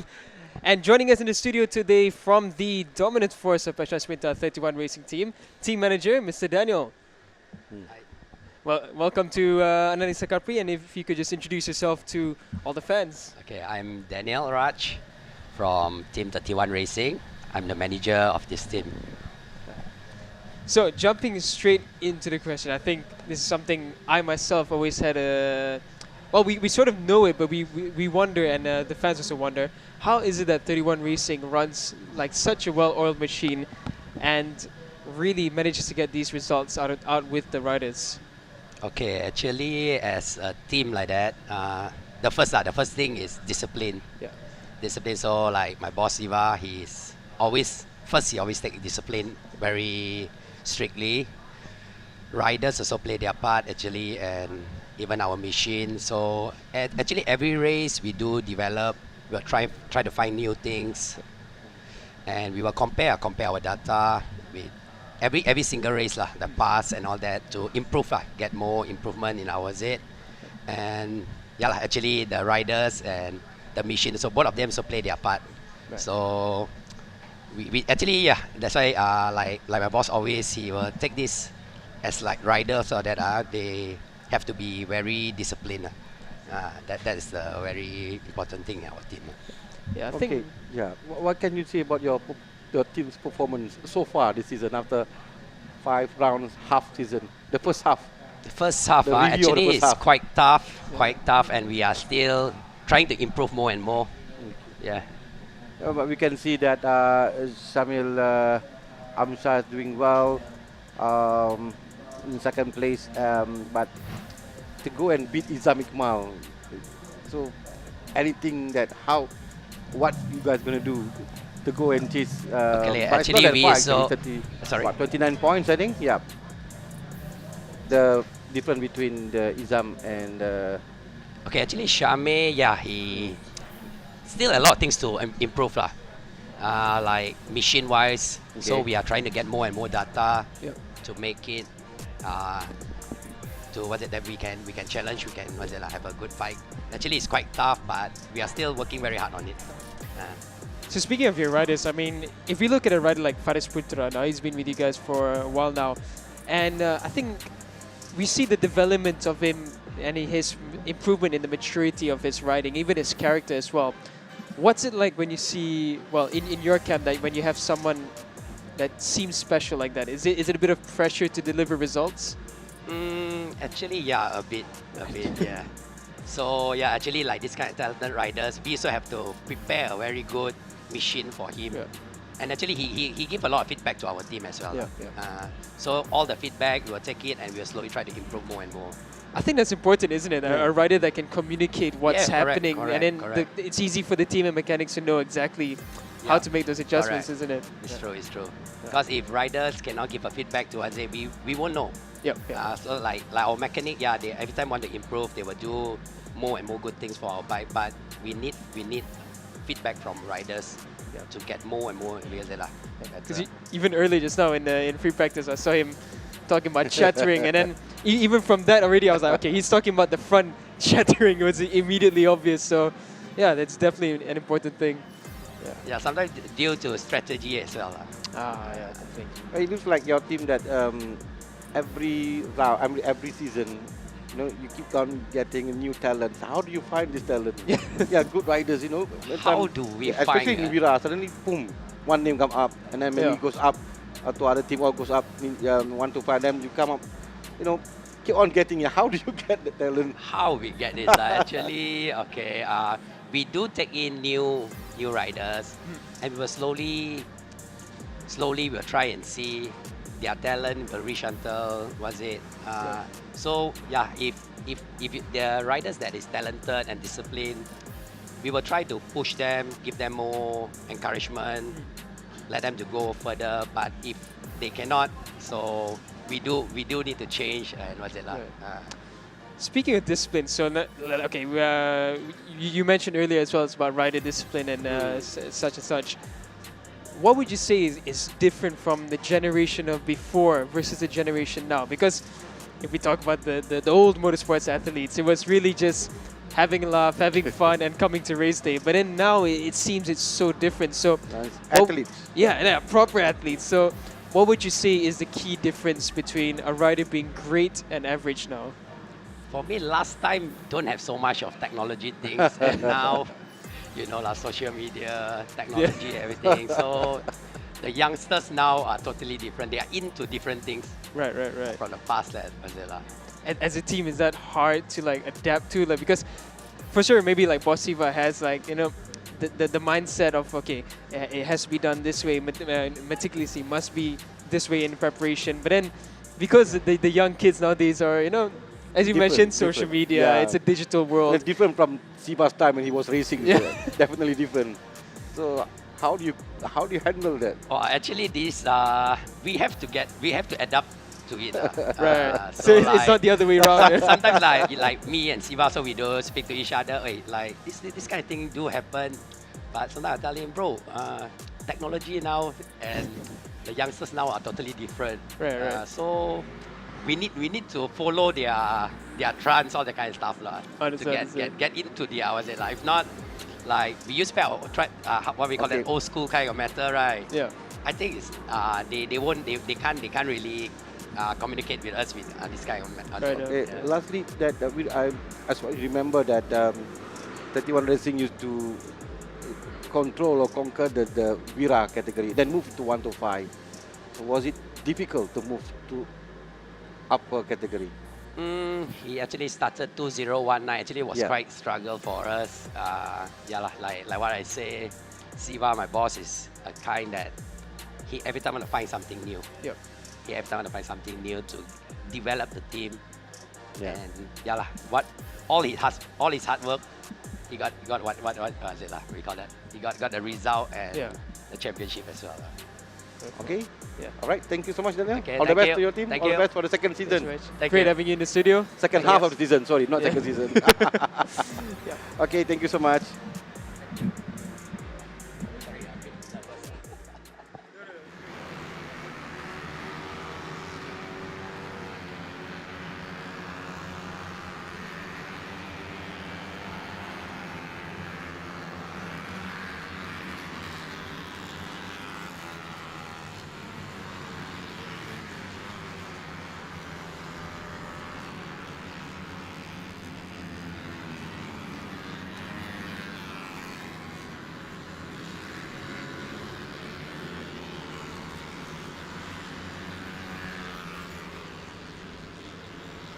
Okey, kita sekarang saksikan Petronas Sprinter Prime Cup Pre-Practice B, kerana nampak ada seorang pelumba yang terjatuh di awal sesi latihan.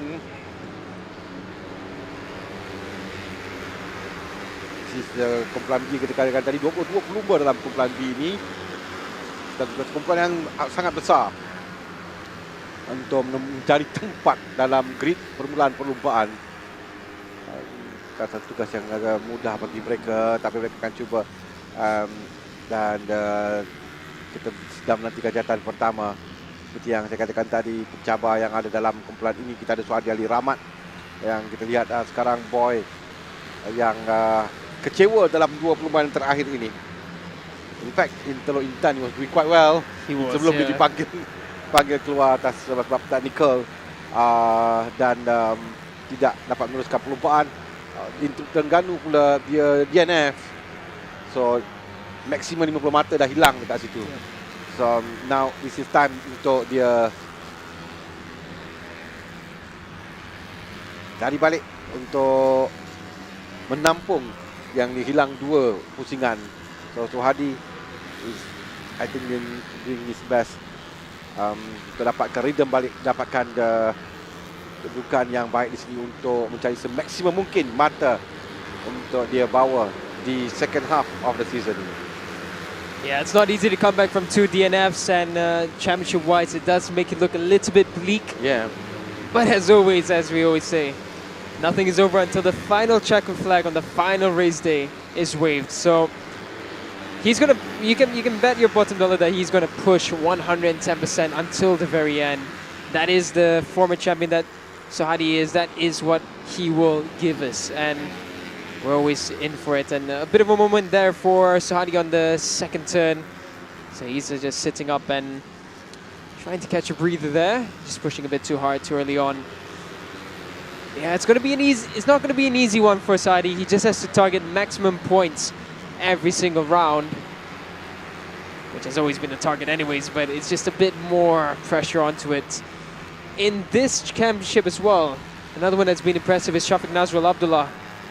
If you remember last round as well, he was mega impressive. Managed to finish P4 in the end. He'll be looking for another good result here this time in Sepang.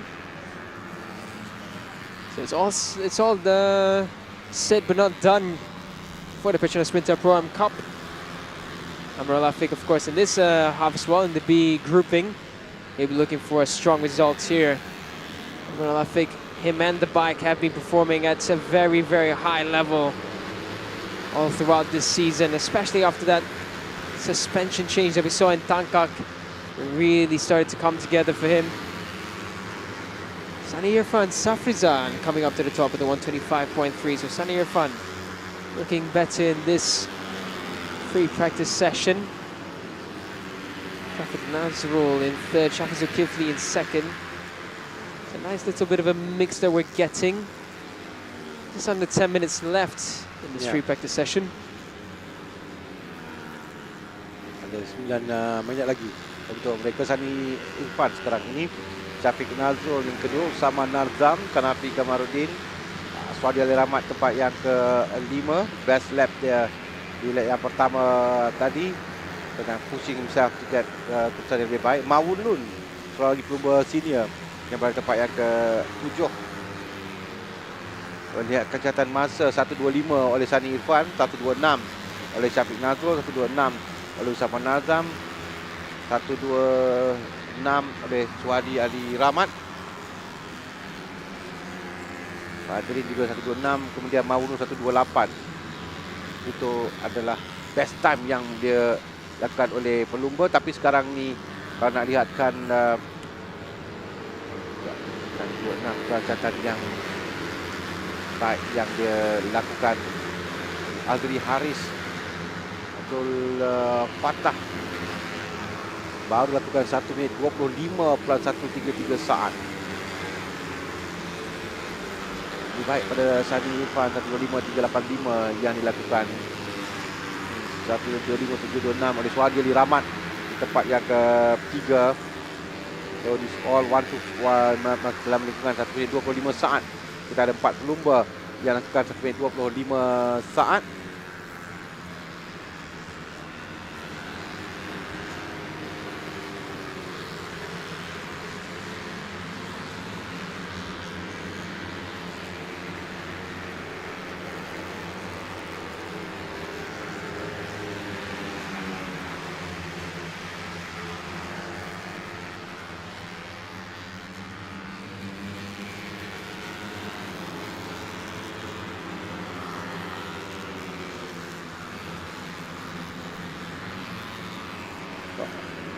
Azri Haris Abdul Fatah di hadapan 125. Dalam kategori Pro-Am Cup ini satu kumpulan yang besar, saya katakan untuk hari 24 yang sekarang Azri Haris Abdul Fatah melakukan masa pantas, perlihatkan capaiannya musim ini juga. Dia hanya mengumpul 10 mata setakat ini di tempat ke-21. Di Kuala Terengganu mengumpul 3 mata. Tapi sekarang ini nampak dia agak konsisten. Dia dah lakukan 1.23 saat sekarang ini. Lebih pantas lagi. So nampak Sani Irfan Safrizan. Itu Sani Irfan Safrizan, maafkan saya, bukan Azri Haris Abdul Fatah. Dan Sani Irfan adalah pelumba yang dalam kedudukan keseluruhan tempat ke-9 mengumpul 31 mata. 1.23 agak jauh meninggalkan hampir 1 saat di hadapan Usama Nazam sekarang. Azri Haris turun ke 3, Asam 4, 5 Syafiq Zulkifli, 6 Haziq Usmazah. Suhadi turun di tempat yang ke-7. dengan catatan masa terbaiknya 1:25.317 saat, yang mana Suhadi tempat yang ke-7. Dia lakukan best time dia tadi pada lap yang keempat, baru tadi 1:25.37. Maksudnya mereka mula melakukan masa yang lebih baik, catatan masa yang lebih baik lagi. Catatan masa yang mereka lakukan dengan Sani Irfan di hadapan. Nampak berubah lagi Syafiq Ashraf naik ke atas sama Nazam, kerana sekali kita lihat timing pace kedudukan sudah berubah bagi pelumba. With 5 minutes to go, Suhadi turun tempat yang ke-9, Fadlin Iskandar 10, Amir Afiq tempat yang ke-11, Mawun Lun turun tempat yang ke-13. Zaki Zamri juga dalam kumpulan ini tempat yang ke-16 sekarang. Ada Muklis Syarum tempat yang ke-22. Again, Daniel, I think it's safe to say that M Cup ini bukan satu kategori yang mana mudah lagi dan pelumba boleh masuk. Because we know that the names yang kita sebut ni semuanya adalah pelumba yang handalan. They might not get the team untuk mereka terus berlumba, tapi they are not pelumba amateur. Mereka adalah pelumba yang we know that their capability. Oh, these are no slouches. Yeah. None of them. Sunny Irfan in the One Big Championship, he was a podium contender. Yes. Osama as well, another one that was impressive. Amir Afiq, he was a former champion in this class, and he was strong as well when he went into the upper categories. So, yeah, it's not an easy one to fight for at all. It may look simple because, yeah, pro amateur, but don't forget the pros that are in this are not your regular pros. So it's a great one to watch. I find the Pro Am Cup really exciting. And one thing I always found interesting was the introduction of the Vogue FR 150, which saw Harith Rosmaza take a podium in Teluk Intan. It's so many different parameters, so many different things that come into effect. And just to show how things can shake up quickly, Amirul Afiq, the championship leader, currently sits in 11th in Sepang. Not at all what we expected. It is only free practice, but it tells you how quickly things can change. Amir Afiq lakukan masa terbaiknya 1:25 8:20 kalau tidak silap. Ya, betul. Tapi kita lihat Syafiq Ashraf lakukan 1:23. Itu satu jarak yang jauh dia tinggal. Syafiq Ashraf lakukan 1 minit 23.911 saat berbanding dengan Amir Afiq 1 minit 25.820 saat masa yang dia lakukan. So gap itu saya ingat dalam 1.9 saat, hampir 2 saat yang memisahkan. So Daniel katakan tadi macam mana betapa cepat kedudukan boleh berubah dalam Pro M Cup ini. That's why kalau kita lihatkan kedudukan keseluruhan pun tidak begitu jauh. And it's really an open game for this one.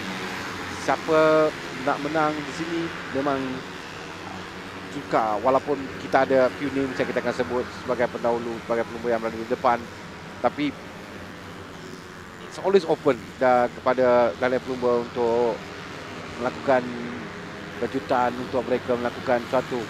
Kerana dalam pelumba lalu Amir Afiq menang di Kuala Terengganu, tempat yang kedua dalam perlumbaan tempat yang ketiga Famin Abdul Muttalib. Tempat yang kedua adalah Syafiq Ashraf Ahmad Zamzam, yang mana itulah podium pertama bagi Syafiq Ashraf Ahmad Zamzam. So, itu yang kita katakan tadi, things can change very fast. They can get the result dalam next round dan boleh hilang result dalam pusingan lagi satu. So still in open category for this one. Mawulun 11, 16 Zaki Zamri.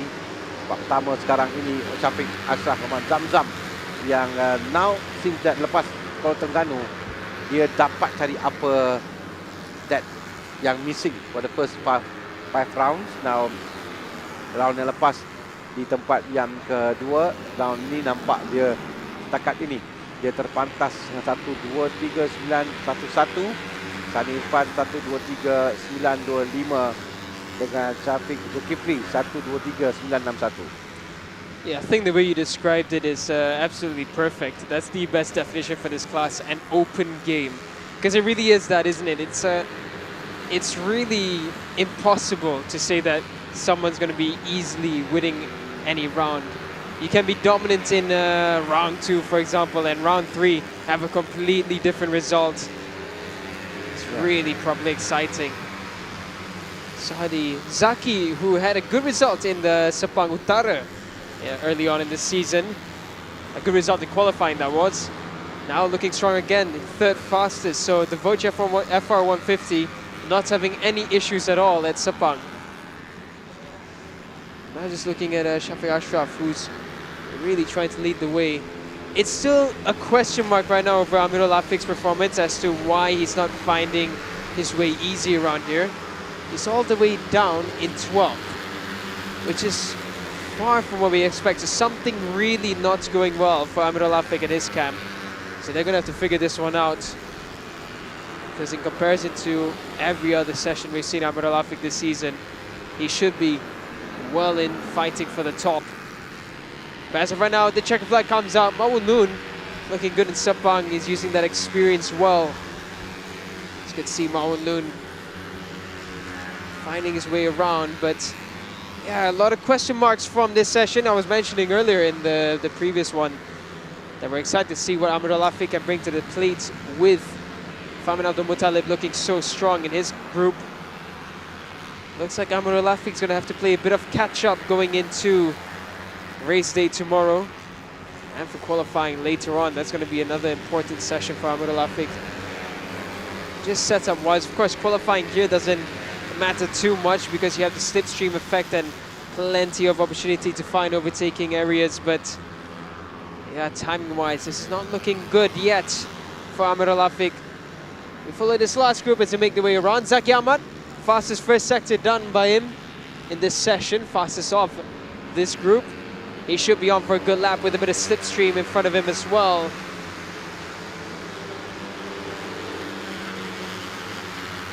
And yeah, Zaki Ahmad comes across and does put that Voja for 150 on top for free practice for Petronas Mam Cup in the B grouping.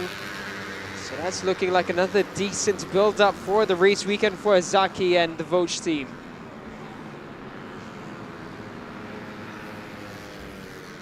With that said and done, we look at the mixed cloud conditions up above us at the Lita Antarabangsa Sepang Selatan.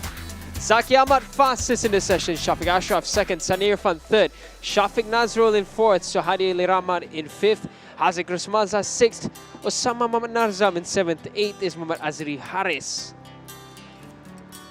In ninth is Fadrin Iskandar, 10th, the legendary Mawun Loon 11th, Kanafi Kamaruddin 12th, championship leader Amirul Afiq, question marks all over as to what happened in this session. Yusuf Zarizal in 13th, 14th Arfiq Hilman, 15th Alif Aiman Tumiran, 16th is Muhammad Shafiq Zulkifli, 17th is Raja Nazrin Raja Aswan, 18th is Arsuresh Raja Manikam, 19th is Muhammad Fasli Mahmud, 20th Aiman Hakim Me. In 21st is Hairul Zabwe, and not sitting in time after his big crash on his outlap is Adam Mukris Sharom. So with that said and done, we're going to head to a short break and we'll be continuing on with more free practice sessions for the morning session for the round 6 of the Petronas Mam Malaysian Cub Prix right after this.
sebagai team manager Honda Case Racing. Saya dah hampir 20 tahun dalam bidang racing. Untuk home race kali ini kami akan ubah strategi, tengok keadaan track, cuaca macam manalah. Perbezaan motor hampir sama juga dengan tim-tim yang lain. So kita akan ambil kelebihan daripada segi riding, rider. Kita akan mengubah setiap gearbox ataupun saiz rim yang kami gunalah. Kami akan menggunakan rim saiz agak lebar kerana track tu cornering dia terlalu lama lah. Dan memberi kelebihan juga untuk rider, menambahkan speed yang lebih tinggi lah. Alhamdulillah untuk tahun ni kita nampak peningkatan Akis semakin menyala dengan usaha dia sendiri dan tim juga memberi kerjasama dan info-info rider yang agak tepat tahun ni. Alhamdulillah kita nampak Acu ni memang ada potensi untuk lebih bagus. So sekarang ni untuk tahun pertama kita baru lalui 5 race, masih baru lagi bagi tim untuk rider barulah. So info-info yang dibagi tu belum tepat. So untuk tahun ni kita akan lalui dulu apa yang kita target lah. Perbezaan dulu dengan sekarang, kita dah banyak ubah juga daripada segi image dan plan untuk ke race lah. Okay, untuk peminat-peminat KC yang berhampiran dekat Sepang, ini adalah satu hometown KC Racing. Datang support minggu ni, sokonglah KC Racing.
Now we roll on to the category for the future talents of tomorrow.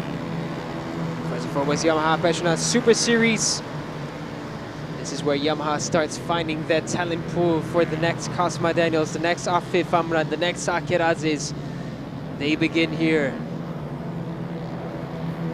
The Yamaha Petronas Super Series this season has been in the way of Raja Abdul Rakib, and you have to think that Sepang will be a big advantage for him.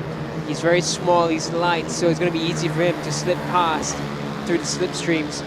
But then again, it might play in his disadvantage. Being so light on the bike, as Hasan Shah told us many years back, it will give the disadvantage in the corners where the bike might feel a bit unstable. So it will be interesting to see how this one forms up. As of right now, championship-wise, it's Raja Abdul Rakib at the top, followed by Alif Muhammad Hafiz and Mirshan Al-Riz Muhammad Maziz. Mirshan and Alif Muhammad Hafiz locked on points, 74 for the pair of them. They trail behind Raja Abdul Rakib, actually not too far behind, 39 points. So still a healthy lead for Raja Abdul Rakib, but these two are not too far behind if we talk about racing numbers. With 5 opportunities remaining. Oh, 2 riders have gone down at turn 3, so that's a big one there. Oh, and another one as well. 2 more. Ya. 3 more. 3 pelumba. Jadi ada 5 pelumba yang terlibat dengan insiden di atas Rita. Tapi rider nampak.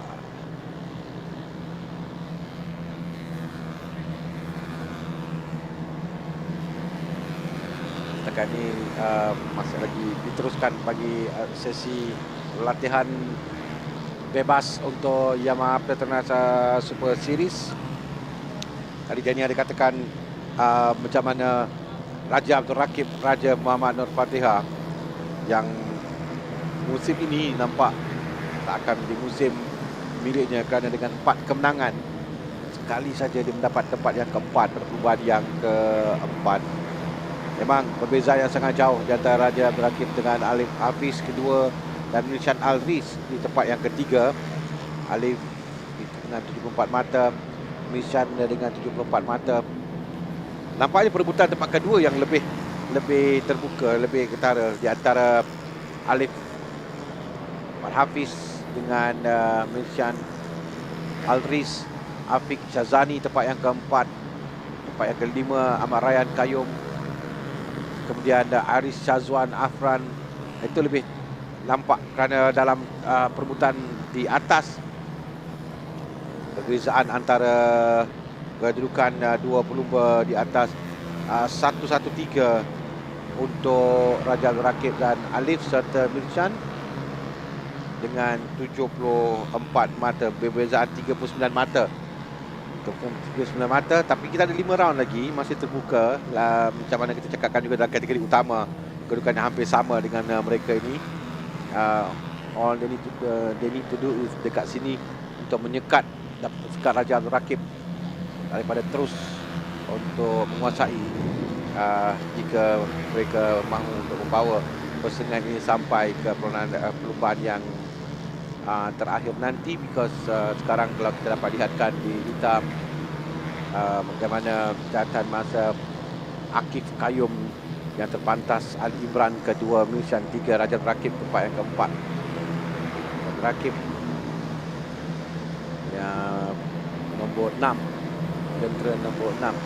Dan saya dikatakan tadi dia cukup kecil, kelebihan untuk dirinya, tapi dalam kategori selekoh untuk membawa turun jentera, berat badan juga penting di situ untuk membawa jentera mereka mendapatkan maksimum kelajuan ketika di selekoh. Tapi so far tak nampak ada masalah untuk Raja Abdul Rakib dan dia menang dalam perlumbaan yang pertama, militer antarabangsa Sepang Petronas Utara.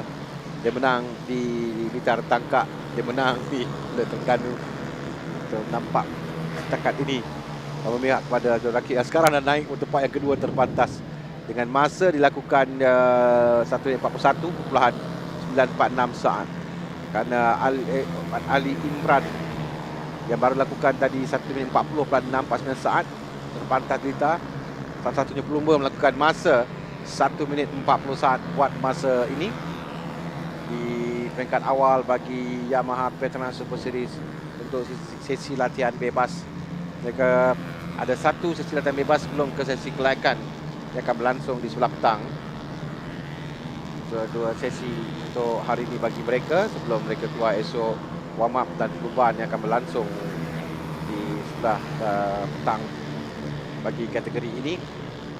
Jadi mungkin kita selalunya Daniel untuk one week ni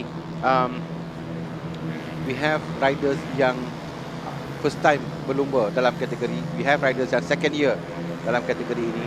Normally kalau the first half of the season kita nampak pelumba yang tahun ya Alif Muhammad Hafiz yang insiden sedikit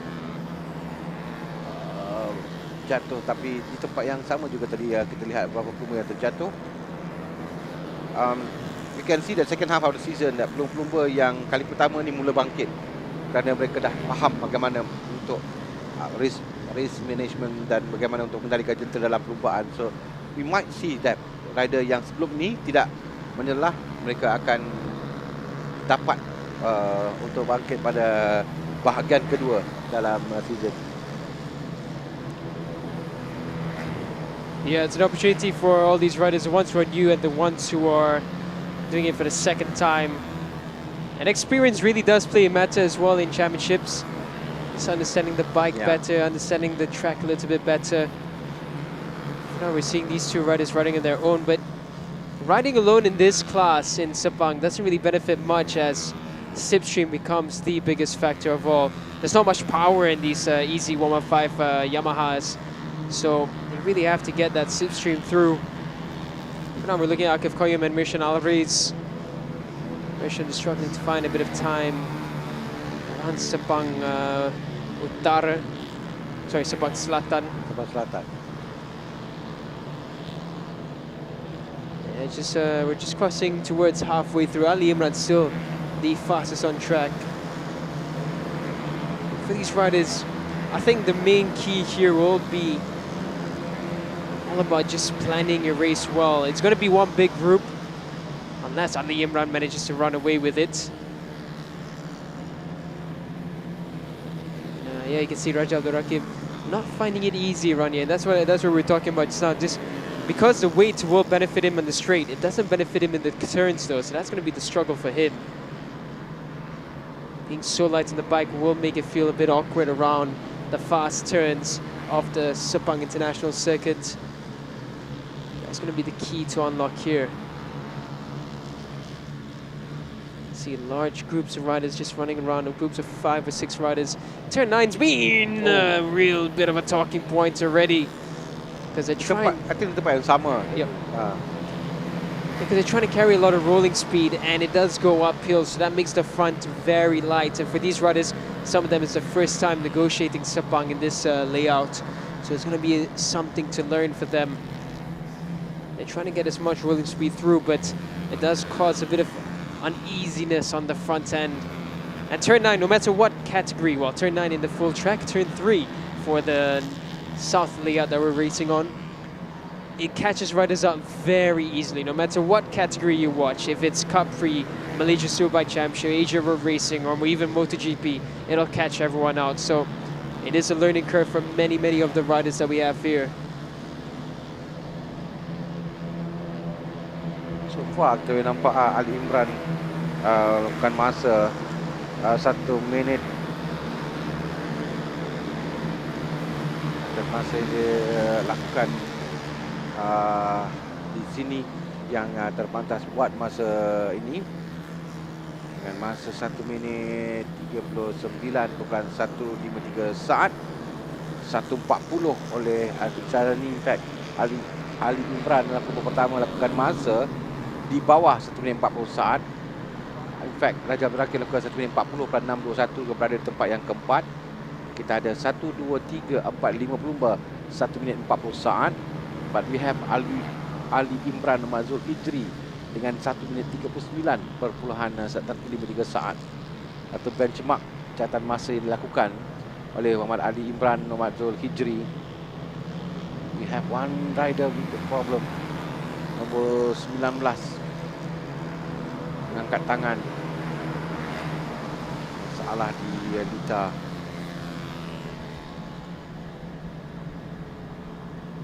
That is Afiq Shazani. Ya, second place sekarang ni catatan masa kedua terpantas Delita 1.44 saat. Ini dapat selesaikan atau tidak masalah yang dia hadapi sekarang ini.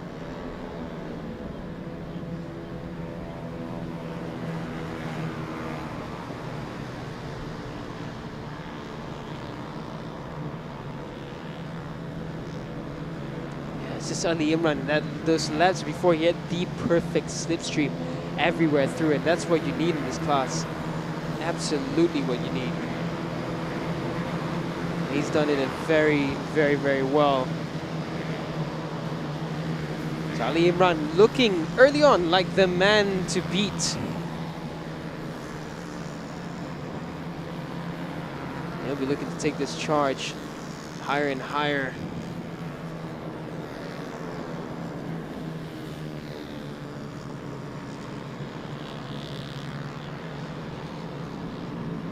So just under 2 minutes of, a bit of a moment there going to turn 2.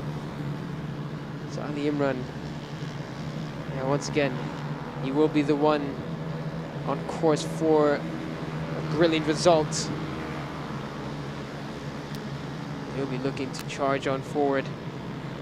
The onus is on Raja Abdul Rakib Mirshan Alvarez as well. to try and find something special to keep their championship alive. I think Muhammad Hafiz another one. I think Muhammad Hafiz down in 9th, so he's struggling to find a bit of pace as well here on.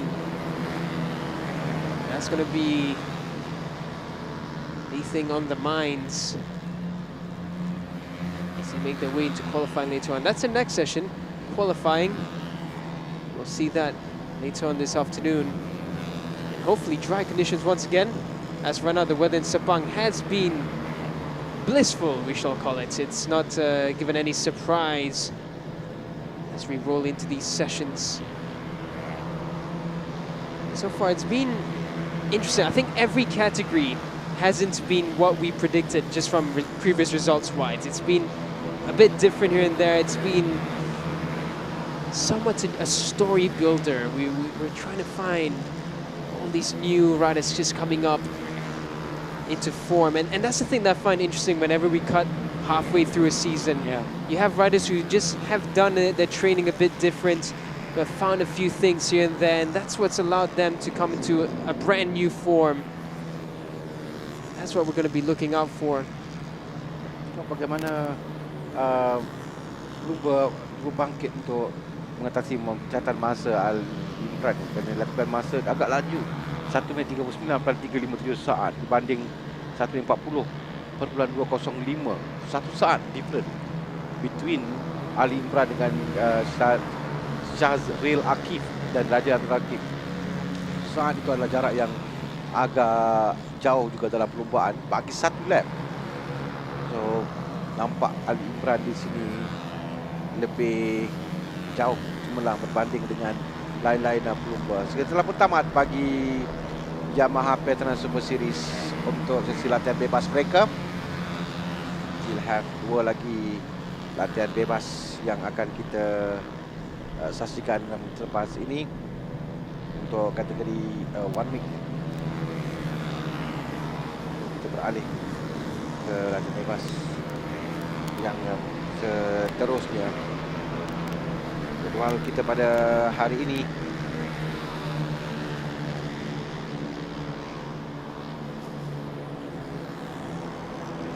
mana ya, lepas tamat bagi Yamaha Petronas Mam Series, kita akan saksikan Honda RSX One Week Challenge latihan bebas, kemudian Ion Credit Service Yamaha 135 LC Challenge latihan bebas, dan 12.50 nanti kelayakan yang pertama untuk CP 150. Lalu kita akan berhenti berehat. Jadi kita ada lagi 3 sesi yang kita akan saksikan, dan terutamanya bagi sesi kelayakan untuk CP 150 akan berlangsung selepas tamatkan semua sesi latihan bebas untuk one week, kategori one week. Okey, ini keputusannya. Muhammad Ali Imran Mazul Hijri 1 minit 39.53 saat. Syazril Akif Hakimi Sazali 2. 3 Raja Abdul Rakib Raja Muhammad Nur Fatihah. 4 Putra Faris Fakullah Muhammad Hafiz. 5 Muhammad Afiq Syazani Muhammad Zaini. 6 Ahmad Ryan Kayum Saiful Hizam. 7 Ahmad Alaf Muhammad Hafiz. 8 Ryan Danish Roslan.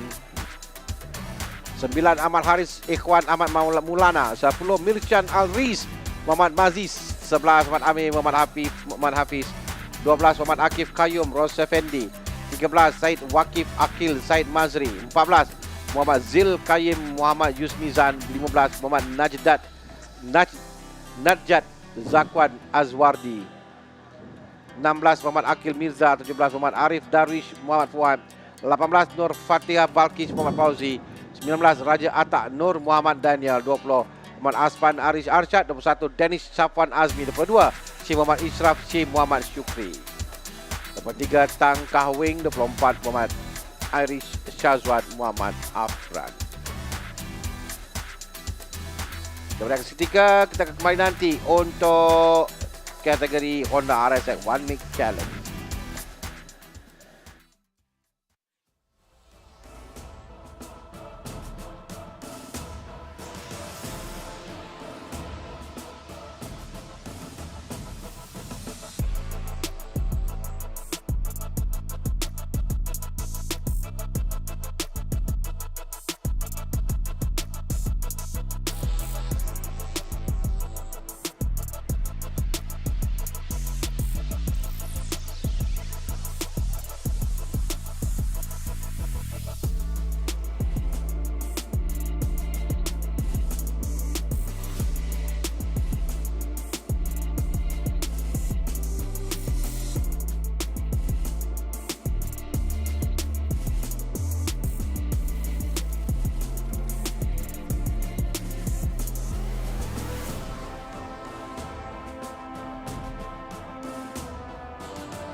Nama saya Muhammad Lukman Shah bin Arisman.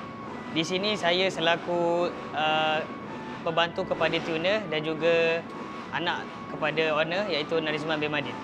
Improvement yang Brother Seven dah buat pada tahun ni agak a major step for us sebab tahun ini kalau kita comparekan dengan tahun lepas, tahun ini kita lebih besar, kita 2 pedok berbanding tahun lepas, rider pun makin ramai dan ini merupakan satu langkah yang amat baik yang diambil oleh Brother Seven untuk kita lebih maju dalam Malaysian Cub Prix. Pemilihan rider dalam Brother Seven dalam pasukan ini, kita orang mengambil dari segala aspek, dari segi disiplin, dari segi cara diorang menyesuaikan diri dalam pasukan, parents diorang juga kita orang ambil peranan yang agak besar dan juga prestasi diorang dari semasa ke semasa. Yang itu antara kriteria yang kita orang nilai daripada setiap race. Kalau ikutkan apa yang kita orang cuba daripada tahun ke tahun, kita orang cuba perbaiki apa yang kita orang rasa kurang di tahun lepas. Sebagai contoh, tahun ni kita ada mekanik, kru yang agak berpengalaman compare daripada tahun lepas. Kita orang ada Bagus, Abang Zul, Abang Faiz yang sentiasa memberikan kerjasama dan juga komunikasi yang agak baik antara satu sama lain. Almost 24/7 memang kita discuss pasal Malaysian Cub Prix je, pasal macam mana kita nak improve lagi, macam mana kita nak bagi tim ni boleh long lasting lebih lama di dalam Malaysian Cub Prix. And benda ni memang selalu diperbualkan dan dibincangkan untuk kebaikan semua orang dan memang menjadi satu orang kata buah bicara yang agak kritikal lah dekat rumah, dekat semua tempat lah. Next planning kita orang adalah untuk lebihkan kita orang untuk memikirkan long term, which mean kita orang nak lebih sustainable dalam Malaysian Cub Prix ni supaya di masa depan tidak ada masalah dari segi macam sponsors and everything. Kita orang ambil berbesar hati lah sebab diterima masuk dan dapat kita orang untuk memberikan daya saing terhadap semua pasukan-pasukan yang ada kat dalam Malaysian Cub Prix.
Okey, sekarang kita beralih ke Honda RSX One Make Challenge.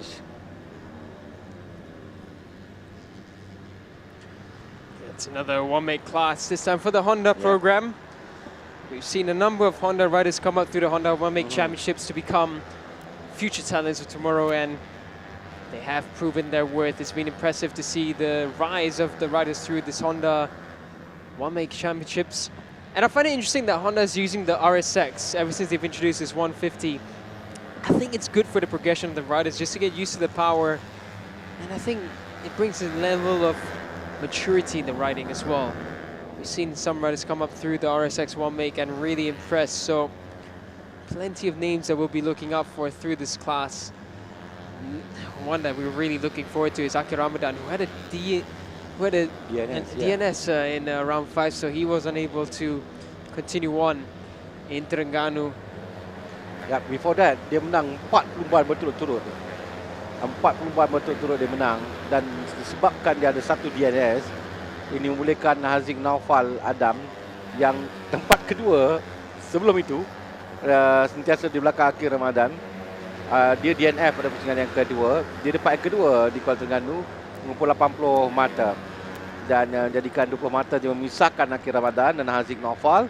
Jadi ini kedudukan yang paling rapat dalam kejuaraan musim ini, dan termasuk Hazrik Shah Muhammad yang memenangi perlumbaan di Kuala Terengganu di tempat yang ketiga dan 78 mata. So tidak jauh antara 3 pelumba di atas ini, nombor 3, nombor 5 dan nombor 10 jentera yang mereka gunakan. Akir Ramadan Idris, Haziq Naufal Muhammad Adam dan Hazrik Shah Muhammad. 3 pelumba ini. Tapi sebenarnya di awal musim kita memang katakan yang Akir Ramadan dia ada kelebihan besar, dia menang semua perlumbaan. Tapi like Danny said, one race sahaja cukup untuk mengubah situasi, kerana ini adalah perlumbaan satu musim. Kita ada 10 pusingan. Konsistensi adalah sangat penting dalam perlumbaan, dalam untuk mereka mengejar kejuaraan. Dan satu race tidak dapat mengutip mata yang langsung menyebabkan dia kehilangan 25 mata, dan gap yang besar yang dia ada sebelum tu hilang. Dia tinggal 20 mata saja antara Akir Ramadan dan Haziq Naufal. So open kepada kategori Honda RSX One Make Challenge ini antara Akil Ramadan Idris dan Haziq Naufal Muhammad Adam. Hazrik Shah Muhammad yang memenangi perlumbaan di Kuala Terengganu, dan dia 2 mata di belakang Haziq Naufal dan 22 mata di belakang Akil Ramadan Idris. That shows how close the gap between the top 3. Tapi Waqif Amsyar tempat yang keempat, 52 mata, juga tidak begitu jauh. Tapi secara realistiknya kita lihat pada Akil Ramadan Idris, Haziq Naufal Adam dan Hazrik Shah Muhammad untuk mengejar kejuaraan. Yeah, I think it was a missed opportunity, unfortunately, for Haziq Naufal. It was a good battle towards the end in Terengganu, but a win would have closed the gap down to 15 points. But nevertheless, the championship does come down to the wire now as it's starting to form up. So a bit of breath of fresh air for Haziq Naufal to try and make an impact in this season. Still hunting for that first win. They'll be looking for that. Ya, walaupun dia nombor 2, dia belum lagi menang perlumbaan. Dalam perlumbaan One Make ini, things can change in the second season, in the second half of the season,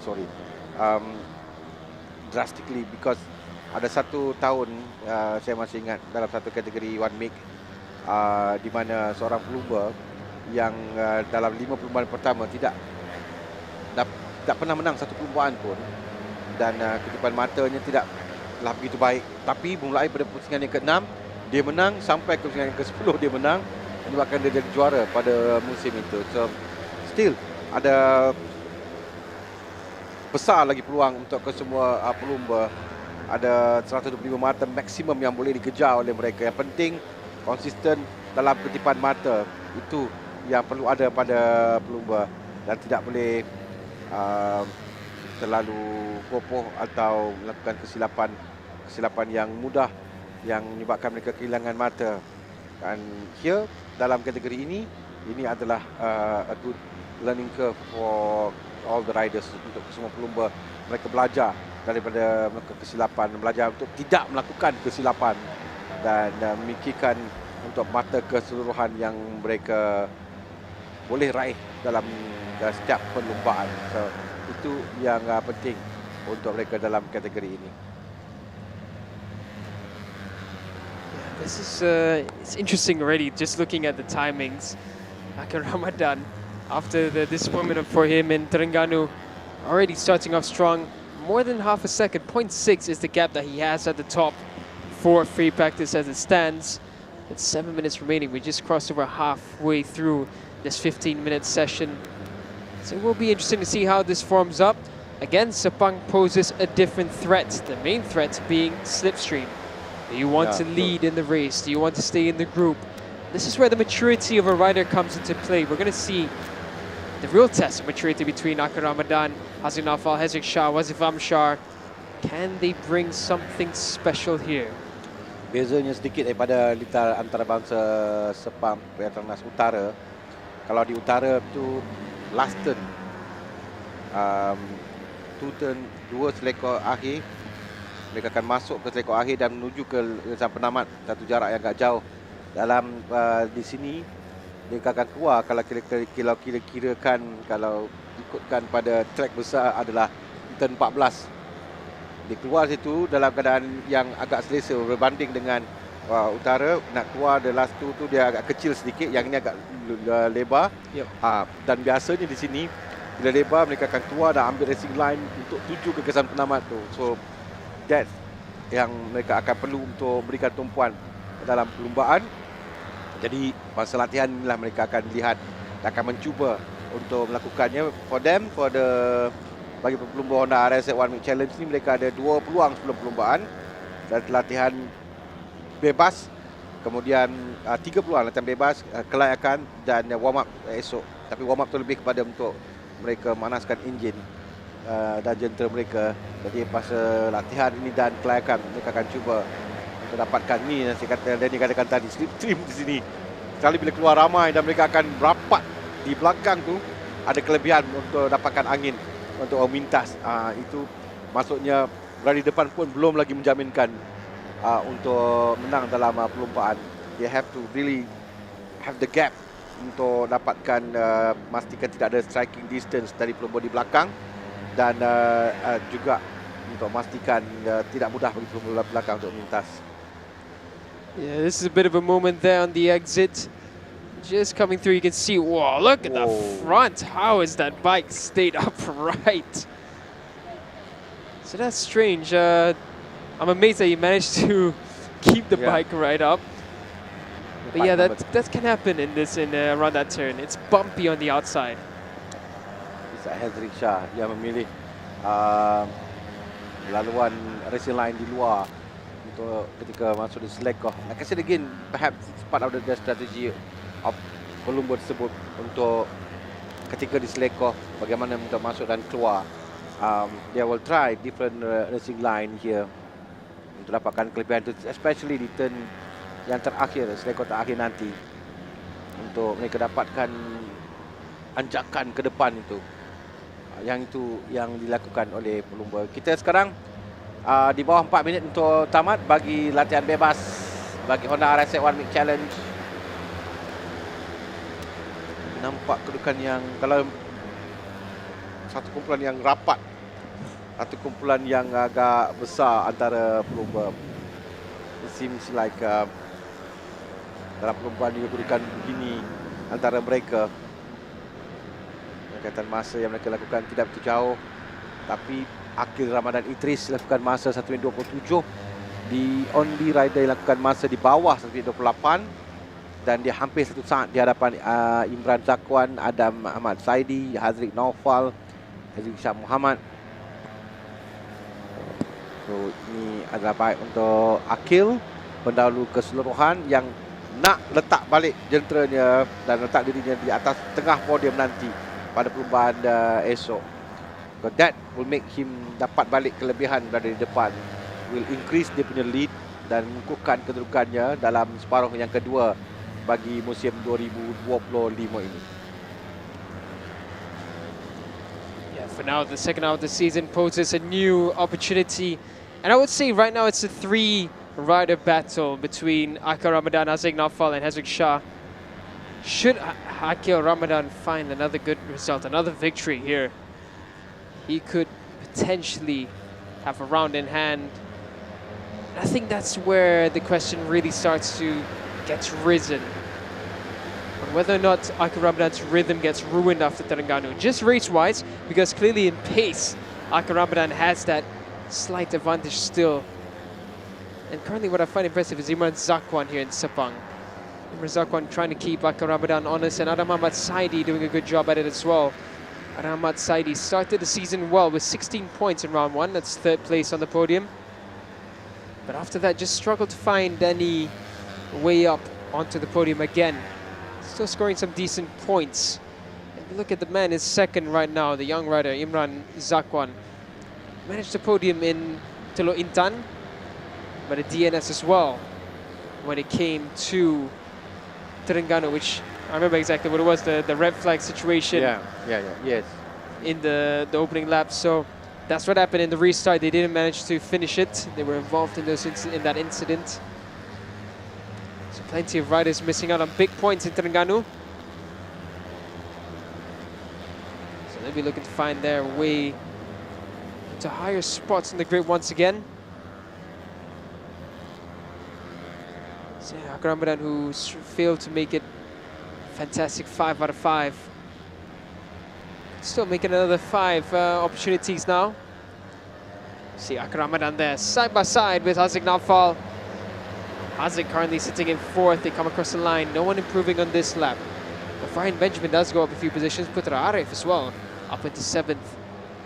And again, you can see this when the slipstream comes into play. That's when they start to find the fast lap times, and that's why around Sepang, there's pretty much nothing more important than getting those slipstreams in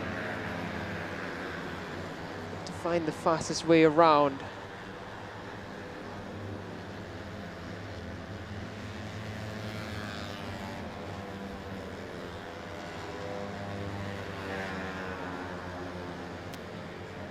Just 10 seconds after free practice, so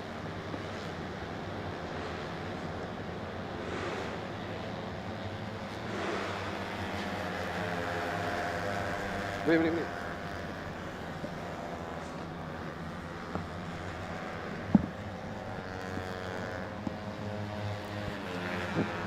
So the checker flag comes out now, and as these riders come across the line, they will conclude their final practice session for the weekend before they head up for qualifying. And in our studio as well, we have someone who might be looking at a few talents in the Honda RSX One Make Challenge.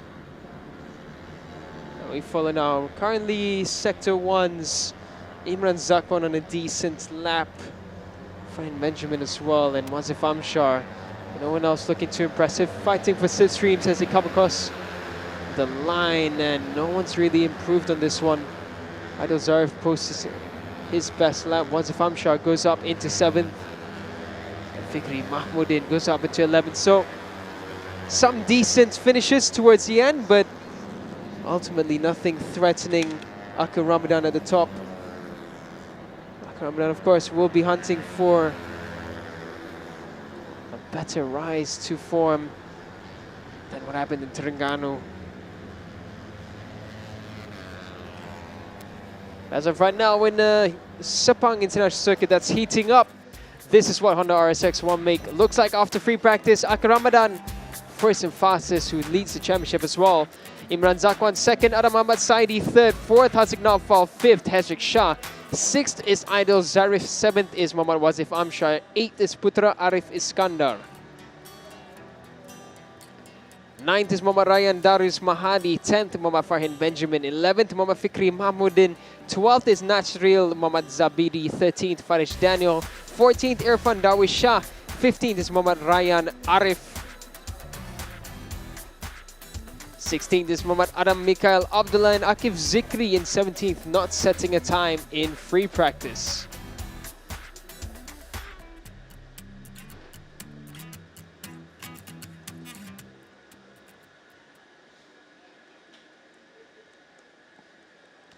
Coming up next, joining us in our studio for Analisa Cubprix. Yeah. And we'll be talking about Castro Power One, Honda UZ Racing Team, and Honda UZ racing team as well. Joining in the studio, the legendary Mr. Sharul Yuzi. Assalamualaikum. Good morning. Oh, yeah, okay. So, first of all, welcome back to Analisa Cubprix, and in our studio, Mr. Sharul Yuzi. So, Abu Yuzi, boleh bagi kita introduction sikit? Okay. Terima kasih invite saya.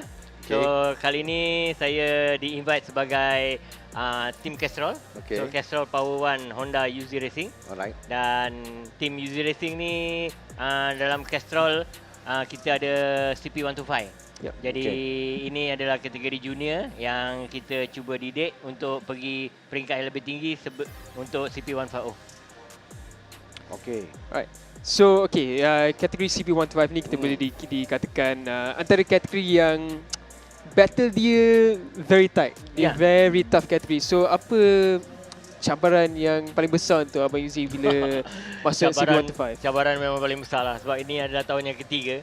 Basically dari segi setup motor 125 ni dia ada agak susah sedikit lah untuk kita dapatkan setup yang baik, power yang baik. Tapi pada masa yang sama, dari masa ke semasa kita telah improve, dan juga race yang lepas di Terengganu kita dah improve dari segi qualifying dan juga race.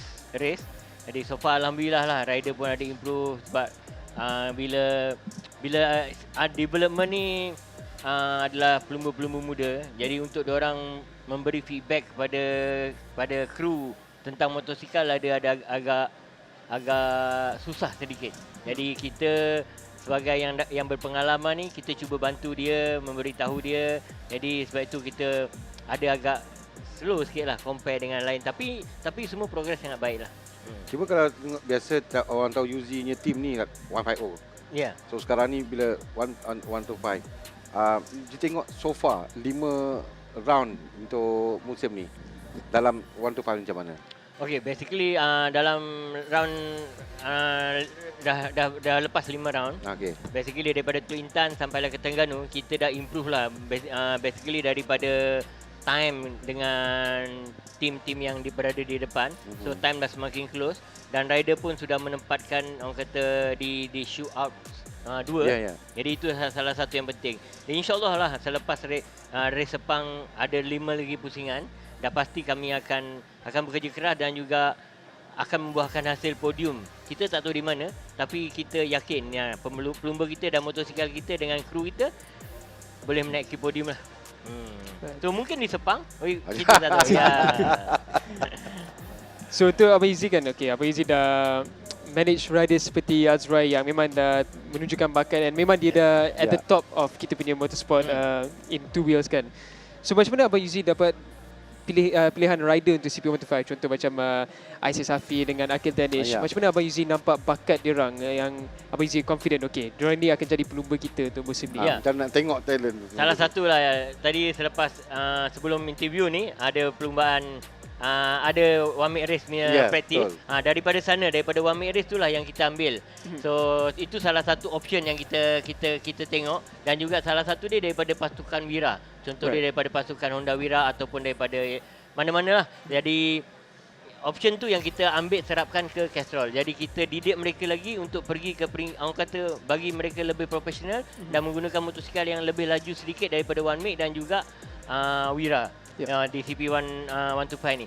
Jadi memang sangat penting lah pembangunan daripada one make race ni. Apa yang semua pasukan, bukan saya saja, semua pasukan akan melihat mereka ni untuk dibawa bakat mereka ke kita, untuk kita perkembangkan lagi bakat mereka dan orang kata perluaskan lagi orang kata pengalaman untuk pelumba tersebut lah. Cuma mungkin ramai tanya, mak ayah tanya,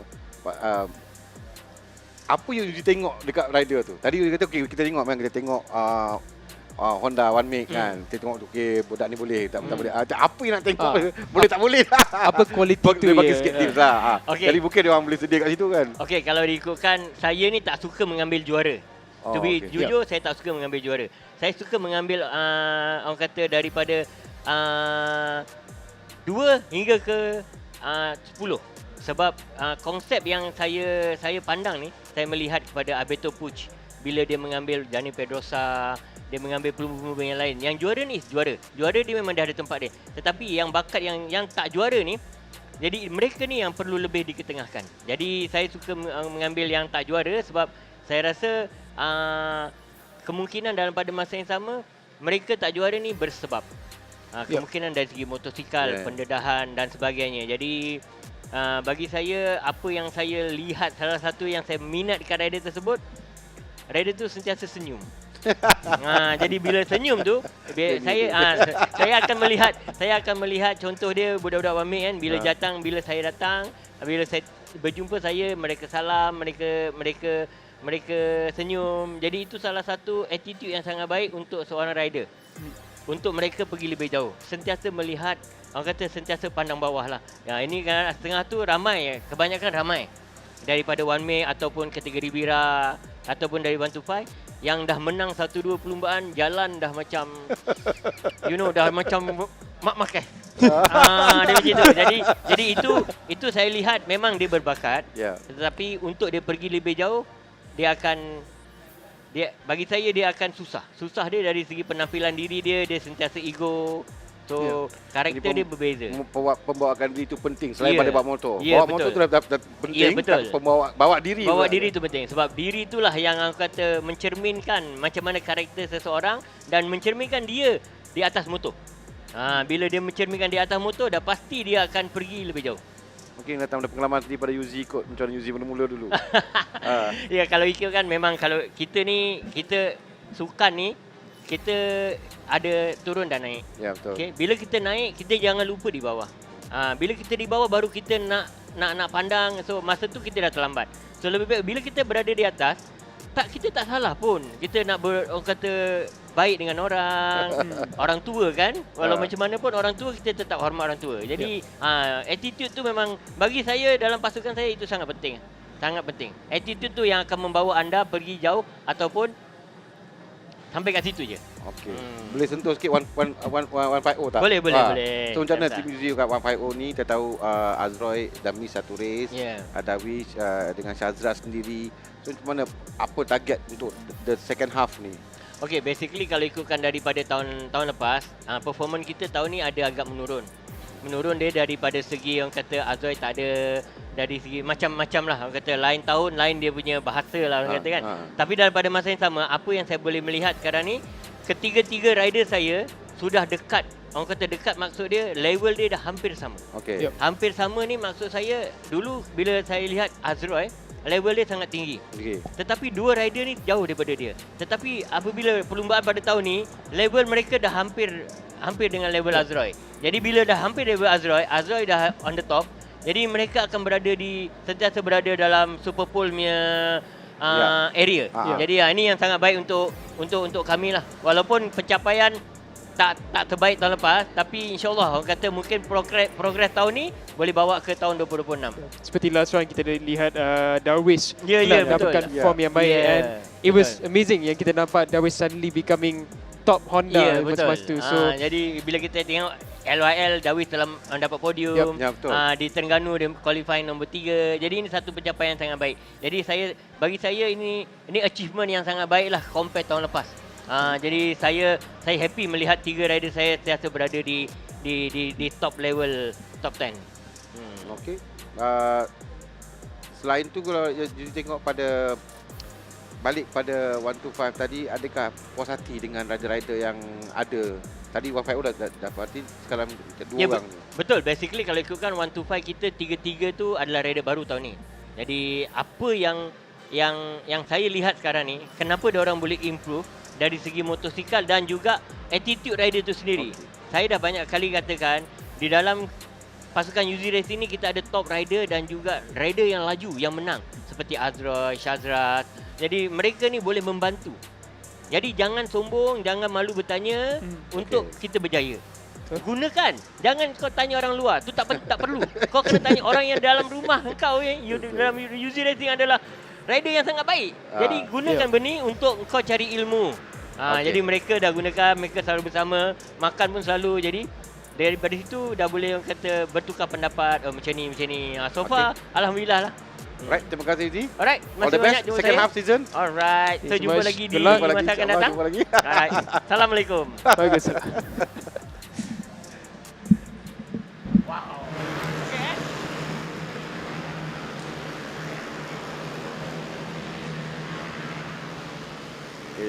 kasih Darul Yuzi dan dah bagi sikit penjelasan mengenai pasukan dia. Kita beralih sekarang ini kepada kategori Ion Kali Series Yamaha 135 LC Challenge untuk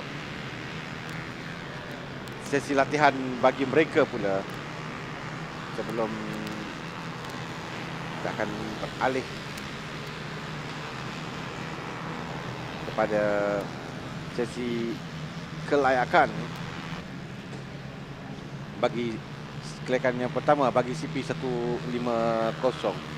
So jadinya kita akan lihat lebih dahulu nanti bagi catatan pertama yang akan dilakukan oleh mereka oleh pelumba bagi 135 LT Challenge ini, untuk kita tahu bagaimana capaian yang akan mereka lakukan. Sebabkan kalau lihatkan dalam kejuaraan bagi musim ini keseluruhan, kita tengah lihat bagaimana apa yang boleh mereka lakukan. Tapi Afiq Hamdan lakukan masa terpantas 34.670 saat dengan Irfan Zafri Sardi tepat yang kedua. Buat masa tapi mereka baru catatan yang pertama dan baru mula untuk melakukan catatan masa dalam kategori ini. Yeah, it's going to be, well, the onus is going to be on riders like Afiq Hamdan, who will be looking for a star result. Yeah. Afiq Hamdan has been impressive.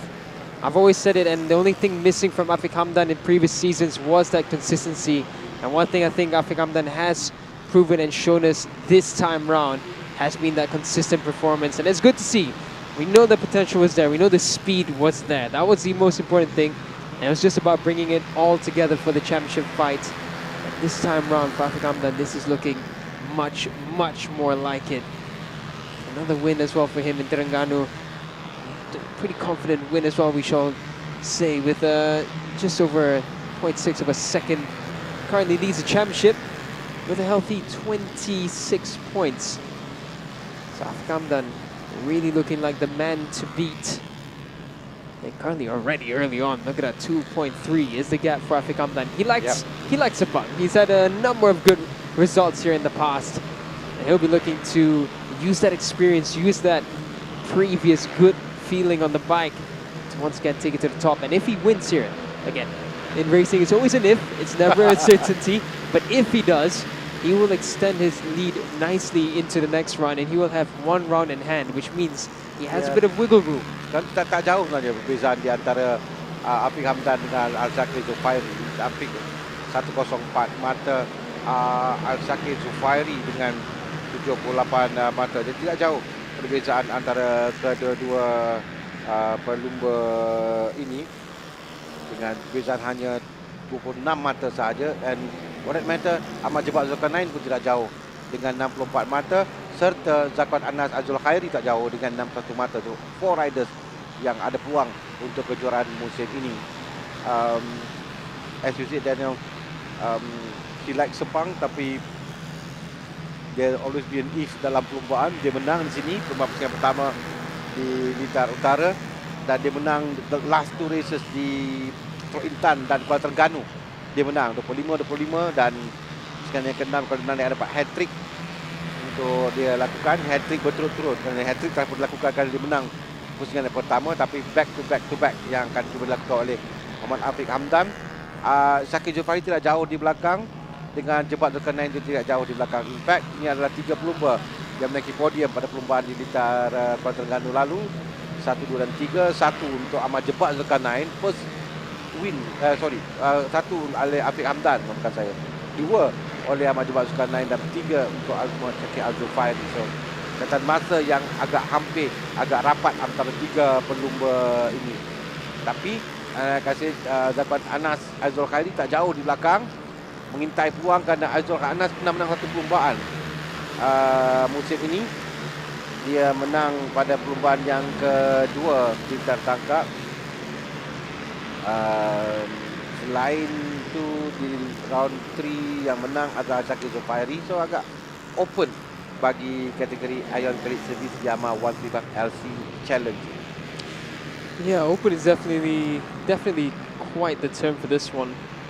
And yeah, of course, we look at Afiq Hamdan, who's leading with a pretty healthy points gap. But again, with 5 rounds remaining, 5 opportunities. Yeah. Again, like with the other classes that we saw, it takes one slip up, one mistake, or one unfortunate technical issue, and everything goes wide open once again. Because Al Shakir, Ahmad Jabad, Zakwan Anas, Haidanur Akmal, these are all riders who are very closely packed points-wise, which opens up the opportunity should there be an error to come. So it's all set but done in the Aeon Cadets Yamaha 135 LC Challenge. But for now, Afiq Hamdan, look at the confidence that he is bringing in this session. He has set a fast lap almost every lap, and right now he's on course for actually a 132. So let's look at number 25 there as he comes down across the lines, looking to the right for his spit board. Comes across the line, 131.6 for Afiq Hamdan.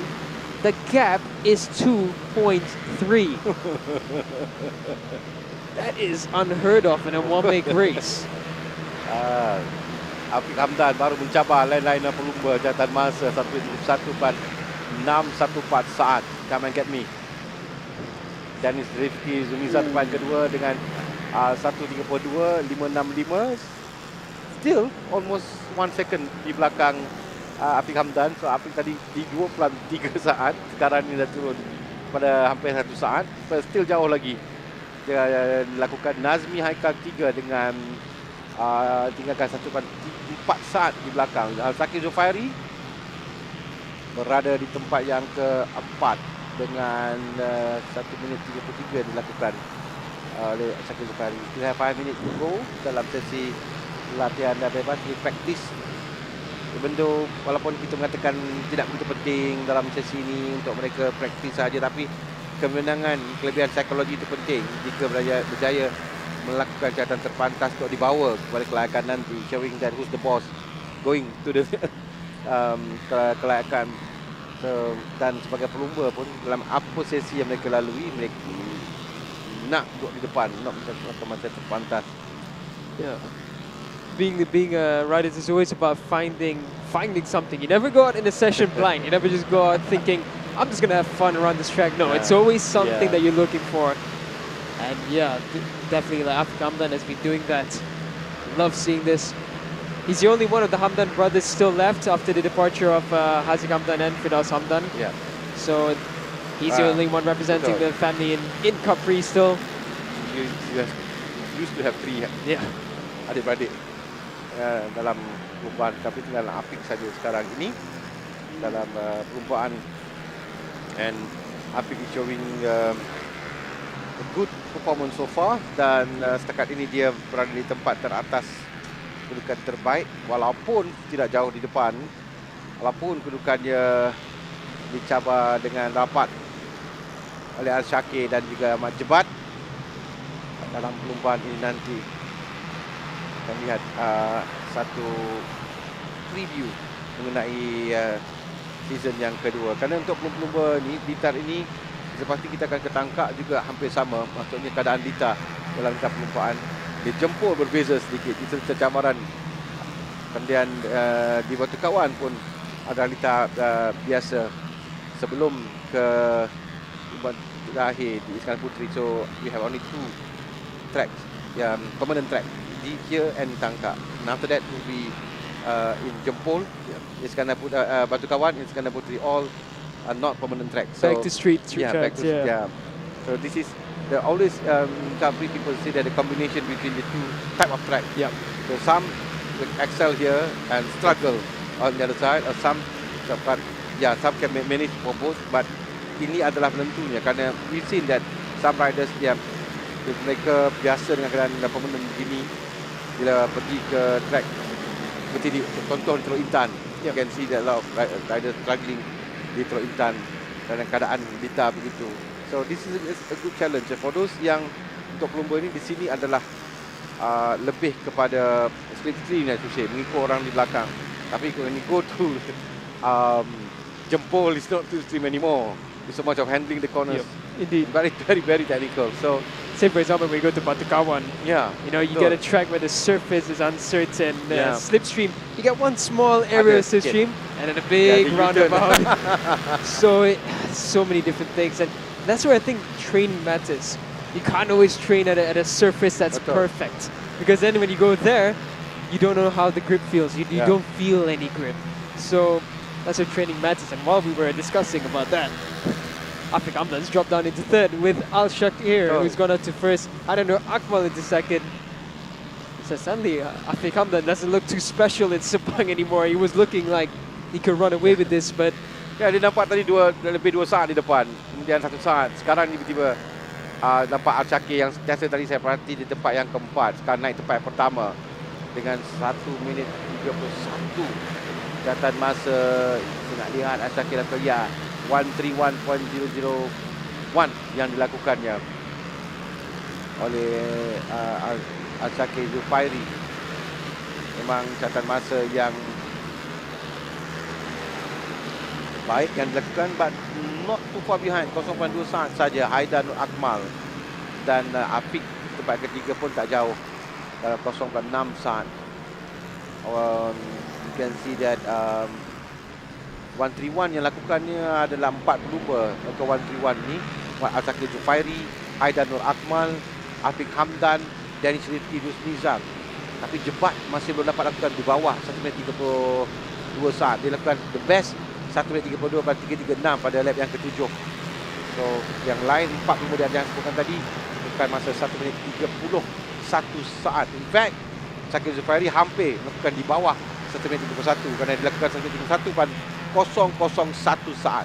Oh, we have sektor kedua Haidar Nur Akmal terpantas. Might be maybe 1 minit 30 saat daripada Haidar Nur Akmal kerana sektor yang kedua dia lakukan masa yang terpantas. So bike number 15 yang kita akan dapat lihat sama ada dia dapat atau tidak. Oh, Shakir Zufairi fastest lap tadi, sorry. Now kita lihat 15 berapa catatan masa dia mendapat slipstream sekarang ni. Memintas untuk catatan masa yang dilakukannya. Oh tidak, 1 minit 32 yang dilakukan. he is in a good place, so he's got a good slipstream around him. Afiq Hamdan as well getting a good slipstream through this, so look out for them. They might get some decent sectors in for this final push right at the end of free practice. And that was a really itchy moment going on there. Nearly losing the bike, but keeping it all together, keeping it composed. We make our way down now into turn 3. That effectively becomes turn 3. Here's what happened at turn 2. You can see there, he was just getting muscled out of his line a couple of times, tried to recover it, got muscled out again. Two riders just fighting for space. Look at that, the bike just hopping around.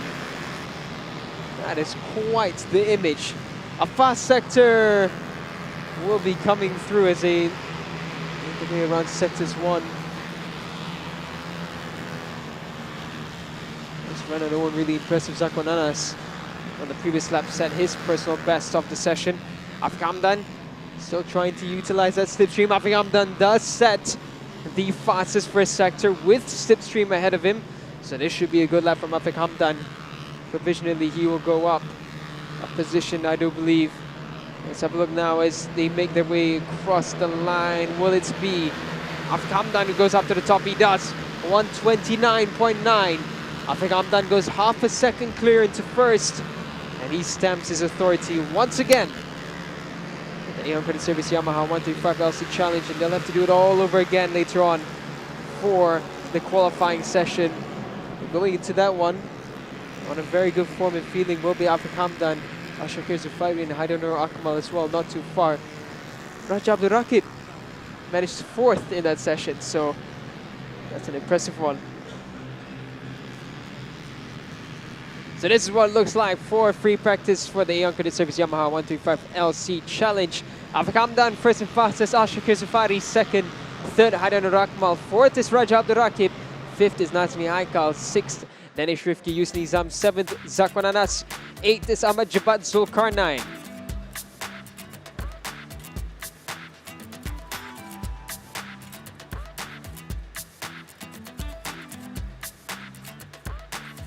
9th is Irfan Zafri Sardi. 10th is Muhammad Ashdad Zakwan. 11th Ahmad Muizzuddin. 12th Mirshan Al Reis Muhammad Maziz. So Mirshan just skipped over our sites as well. Mirshan's also in this with Raja Abdul Rakib. Ikram Yusuf in 13th. 14th Muhammad Danish. 15th Muhammad Shami Mibzal Salmizan. 16th Shao Zaifi Adli. 17th Muhammad Akin Nazran. 18th Muhammad Amir Muhammad Hafiz. 19th Shaputra. 20th Muhammad Azam Fikri. 21st Muhammad Akil Mirza.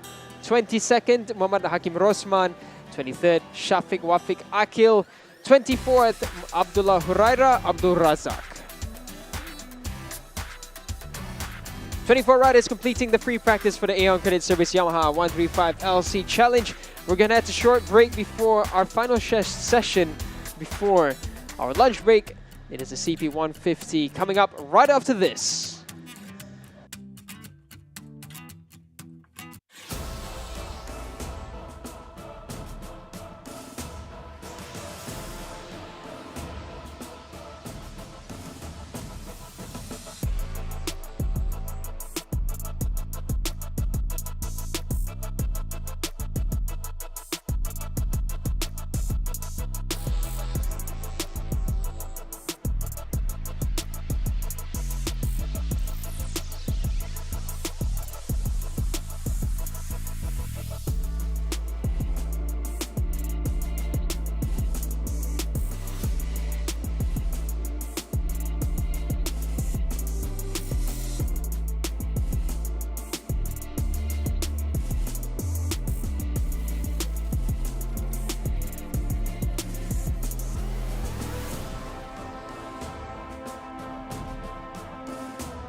Okey, kita dah tamat semua free practice dan juga free practice yang pertama. Sekarang kita beralih ke qualifying pula sekarang ni. Sesi qualifying bagi semua kategori. Kita mulakan dengan CP150. Ini adalah kelayakan yang pertama, qualifying 1 untuk mereka. Sebelum kita saksikan qualifying 2 nanti, dan then kita dapat the best time, 10 best time yang dilakukan oleh pelumba untuk mereka keluar ke Super Bowl yang akan berlangsung sebelah pagi esok, menentukan kedudukan top 10 di grid permulaan perlumbaan. Yang ini adalah kelayakan yang pertama terlebih dahulu.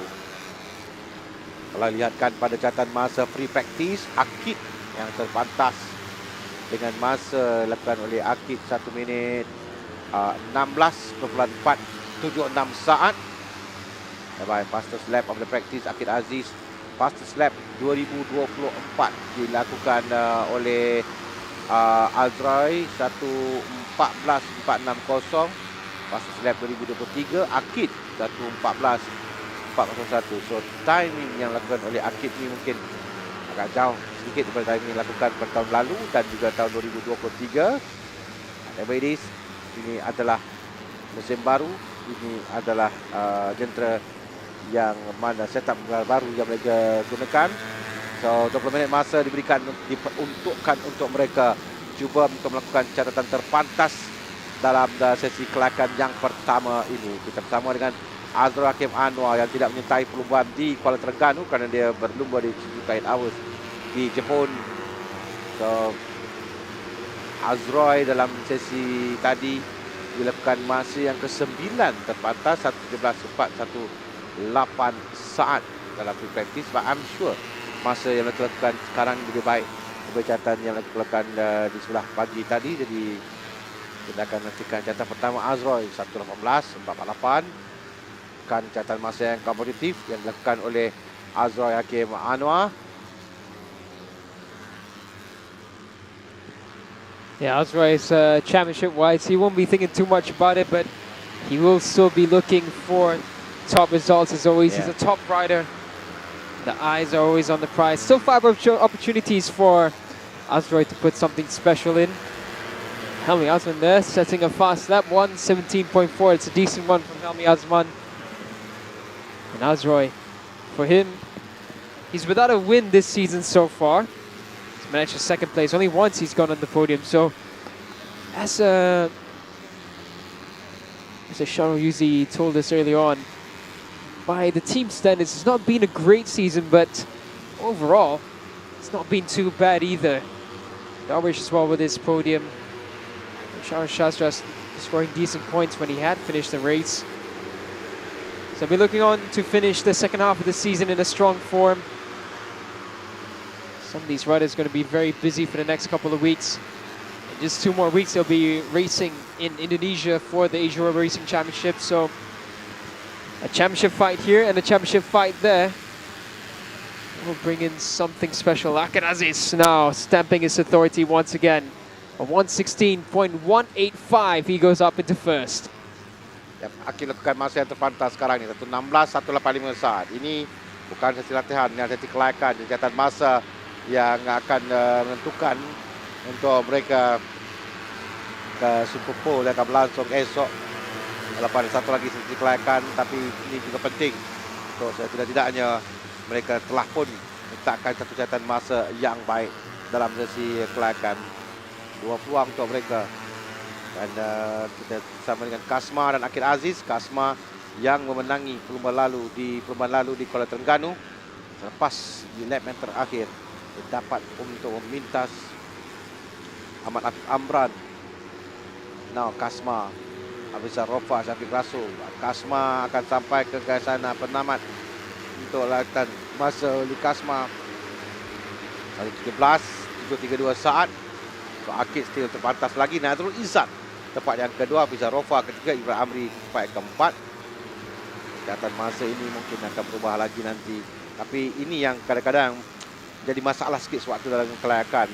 There will be a group of riders and to get the best time, mereka perlukan ruang untuk lakukan catatan masa, and that might not be easy memandangkan kesemua belum berada di litar. That will be a bit difficult for them, as you can see now. I think that's impressive. We mentioned earlier on Hafiz Arofa and Shafiq Rasul. I remember here in CP1 to 5 were brilliant in the past with TKKR. Look at where they are now. 3rd and 5th. The dynamic duo are back into full form and in full swing. This is looking much better for TKKR. Afif Amran surprisingly struggling in this early portion, but again, this is not unusual from Afif. He tends to either just relax for a bit or just attack on that one lap. So look out for Afif Amran, he'll come strong at some point. Kasma Daniel, however, still struggling a little bit, while his teammate Nazrul Izzat has found a way up into second. Idil Fitri now goes up into second. So this is an interesting change of events, how some riders who we didn't see much from at all have made their way up. And I tell you what, I just realized 3 TKKR bikes are in the top 8. Ya, belum mereka Hafiz Arofa, Ibrahim Amri Abdul Malik dan juga Syafiq Rasul, Akid Aziz yang masuk semua mula ke dalam the pit untuk mungkin sedikit tuning lagi sebelum dia akan keluar kembali untuk melakukan catatan masa. As for now, Akid tadi waktu tu dia di sektor pertama dia terpantas. Tapi hilang masa di 2 sektor. That's probably why dia masuk ke dalam, kerana he's not happy with something with the bike. So ketika di sektor kedua dan sektor yang ketiga, because ternyata dia hilang masa yang agak banyak dalam sektor yang kedua walaupun terpantas sektor yang pertama. As for now, we have Afif Amran, fastest in sektor yang pertama. Now ini yang kita boleh, Afif Amran, Hafiz Arofa terbaik pribadi, Ibrahim Amri terbaik pribadi, Azra Hakim Anwar terbaik pribadi, Syafiq Rasul terbaik pribadi, tetapi Afif Amran melakukan masa yang terpantas. Oh, there you go, Afif Amran 1:15.642 saat melakukan masa yang terpantas setakat ini di litar. Yeah, I think we all saw that coming from Afif. It was just a matter of time, and out of nowhere he destroys the lap time. Half a second at the top is Afif Amran in qualifying 1, 1:15.642. That is not a bad time at all around Sepang Selatan, especially with the regulations changes that we've had over the past couple of seasons. That is really a fast race lap time even. So Afif Amran finding his form once again in the CB 150 class. It's really a question of who can stop Afif. But for now, Azroy has been looking strong in this session. Azroy set the fastest second sector on this previous lap, so look out for Azroy. He might bring that Honda into a nice shape coming into the second half of the qualifying session. 20 minutes is qualifying 1. Looks like Azroy is coming in as well for some adjustments. They have time for that. And we should see an all-out push for the second half of qualifying.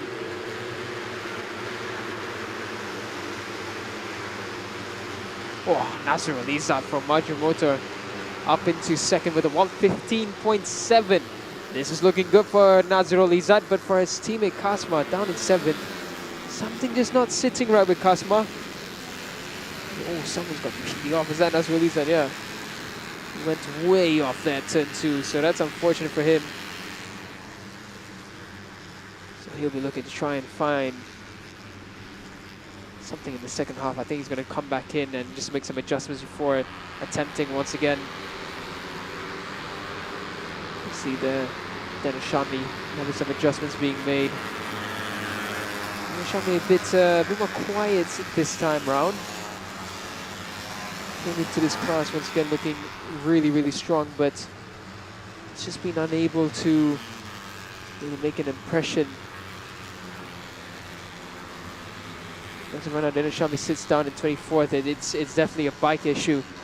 Yeah. Another one, it's Irfan Haikal. I saw Irfan Haikal this morning, so I'm a bit confused as to what's going on with Irfan Haikal.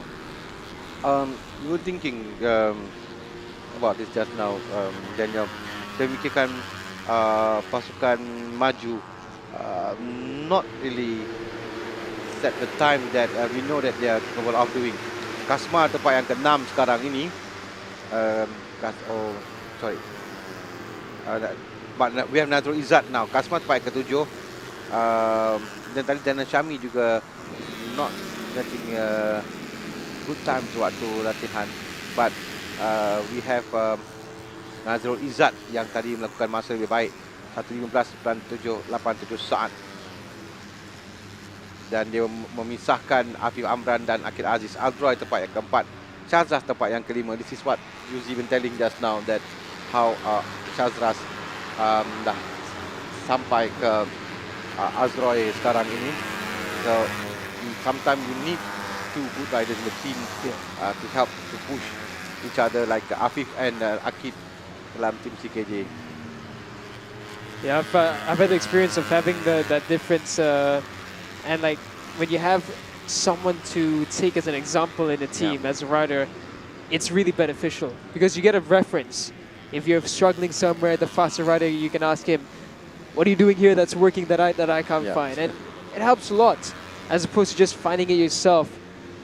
That's something that these teams have really worked out very well, and for the UZ camp, it's really shown good results. As of now, a lot of riders in the pit lane. I think about half of the grid is back in, but coming on once again is Akid Aziz to look for some improvements. He was one of the first to jump back in. So he'll be looking to try and find his way up. That's Helmi Azman. Started this qualifying strong. He's currently sitting in 6th. It's good to see the resurgence of SCK Honda once again. They've been struggling for a number of seasons, but they're finally starting to look like themselves again. Shami and Nazrul Izzat there. Just having some talk to the team. Nazrul Izzat complaining about chattering there under braking by the looks of it. I'm just going to try to decipher the body language there and the hand signs. Looks like he was talking about the switch around from left to right. The front starts to chatter around a little bit, so he'll be looking for a bit more stability there.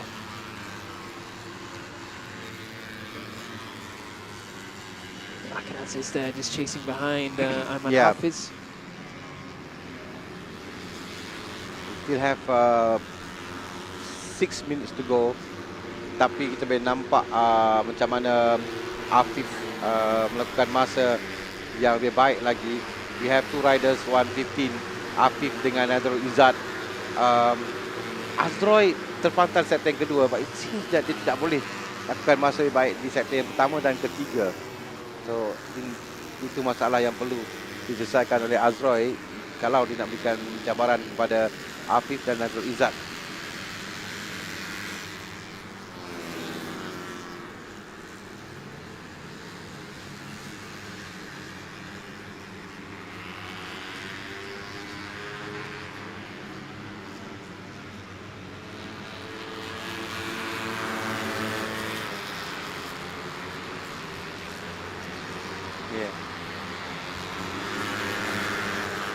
There's Afif now, championship leader and currently leading the timesheets. He makes his way out for the final 5 minutes, qualifying 1. And we do see this from riders just saving that last bit of energy for a final push after making some adjustments.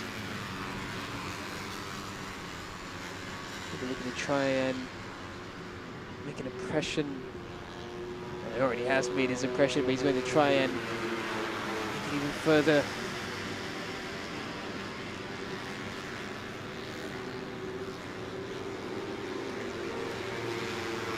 A bit of moving about there. Helmi Azman displeased with something that happened at the last turn there. Yap, masa nampaknya kita semakin hampir sampai ke penghujung bagi kelayakan pertama ini.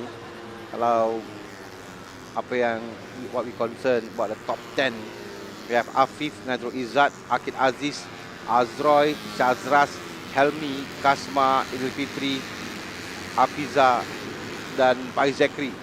So that's the top 10 yang kita ada sekarang ini.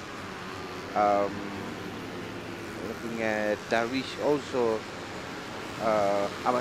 Daniel Syami yang masih belum dapat lagi melakukan masa yang kompetitif untuk berikan cabaran. Kasma pun tempat ke-7. But then again, ini adalah kelayakan yang pertama. They have one more kelayakan pada petang nanti untuk lakukan masa yang lebih baik lagi.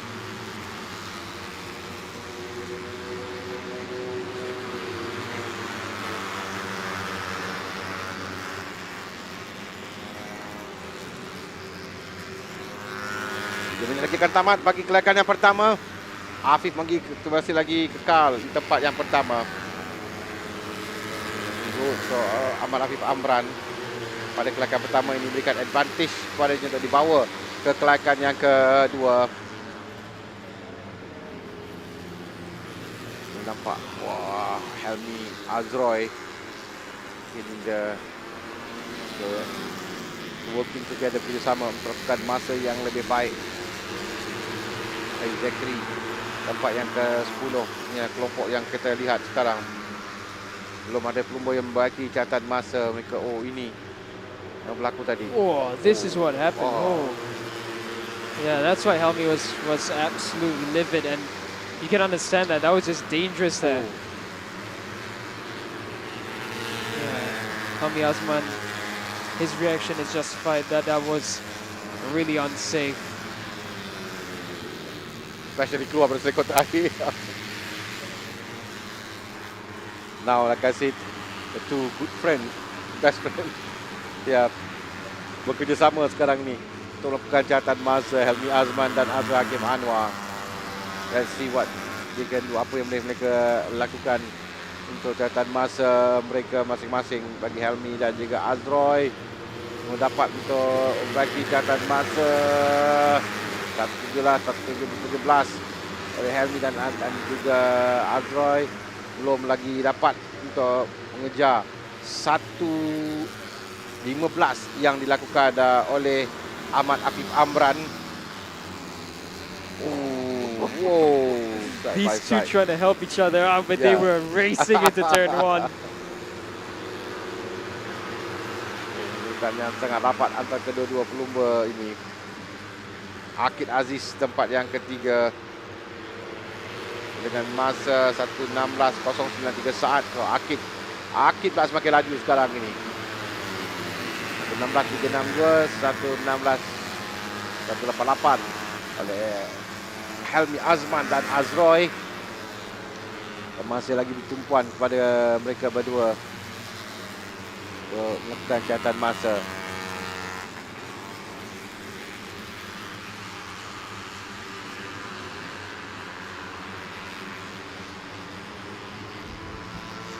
So far, this little duo pairing between Helmi and Azroy not really benefiting yet.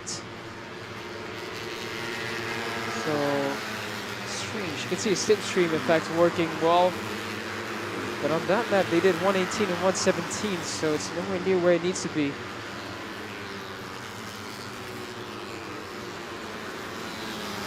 Somewhere along the way, it just seems like they're getting held up a little bit.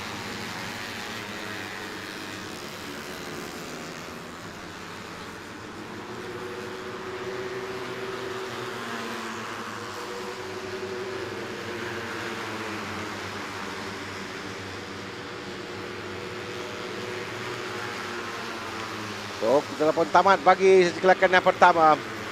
Kita menantikan mereka sampai ke checkered flag untuk penentuan. Buat masa ini, Afif yang berada di depan dengan Nazrul Izzat di tempat yang kedua. Akid 3, 4, Azrul 5. 5 calon Chazras, in fact. Chazras akan masa lebih baik daripada Helmi Azman. So, 4-5 adalah pasukan Honda Estrimo UZ Racing. Helmi SDK tempat yang ke-6. 7 tidak berubah. Hafiz Kasma, Hafiza 8, di mana Pak Zakri 10. Itu kedudukan yang kita sebutkan tadi. Nah, kita bersama dengan Akid Aziz kan untuk sampai ke gasan penamat dalam cubaan yang terakhirnya. 1:16.093 yang dilakukan oleh Akid Aziz. 1:15.630 maafkan saya. Oleh Akid Aziz untuk naik ke atas di tempat yang pertama. Dia memadamkan catatan masa Afif Amran di saat-saat akhir. Akid set the fastest. Afif tempat yang kedua, Nazrul Izzat ketiga. Kita tunggu keputusan bagi kelayakan yang pertama ini. Yeah, that's proper impressive by Akid Aziz coming into form right at the end of this qualifying one.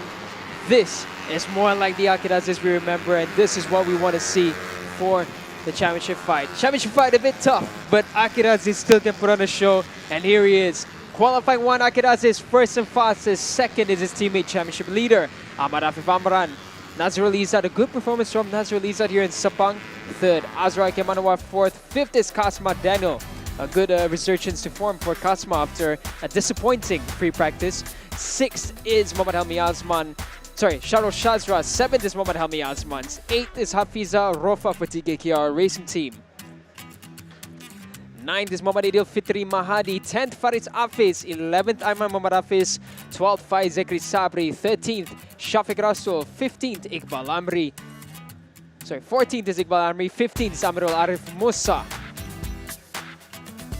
16th is Muhammad Muzakir Mohammed. 17th is Dano Shami Ahmad Sharil.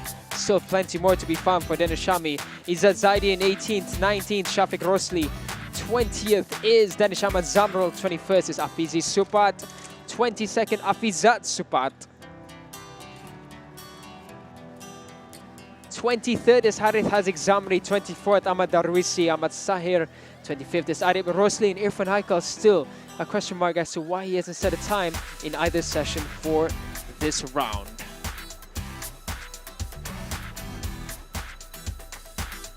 So that's qualifying one done and dusted for the CP150, and that is our morning session concluded. We're going to head to a lunch break, and we'll join you back in 30 minutes for the second half of day one for round 6 of the Petronas Mam Malaysian Cub Prix at Litar Antarabangsa, Sepang.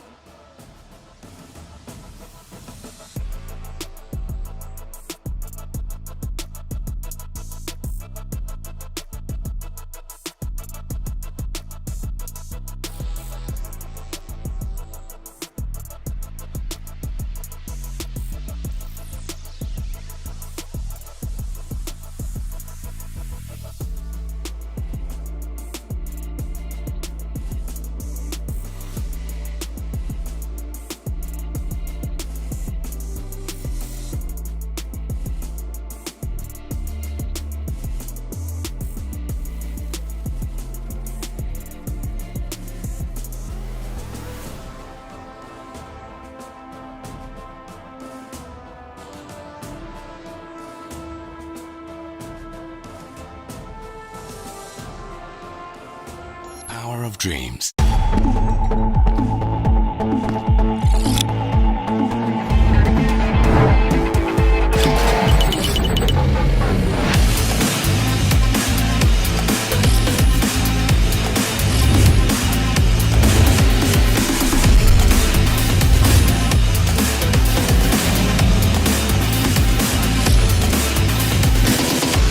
RXX Nyata Teruja.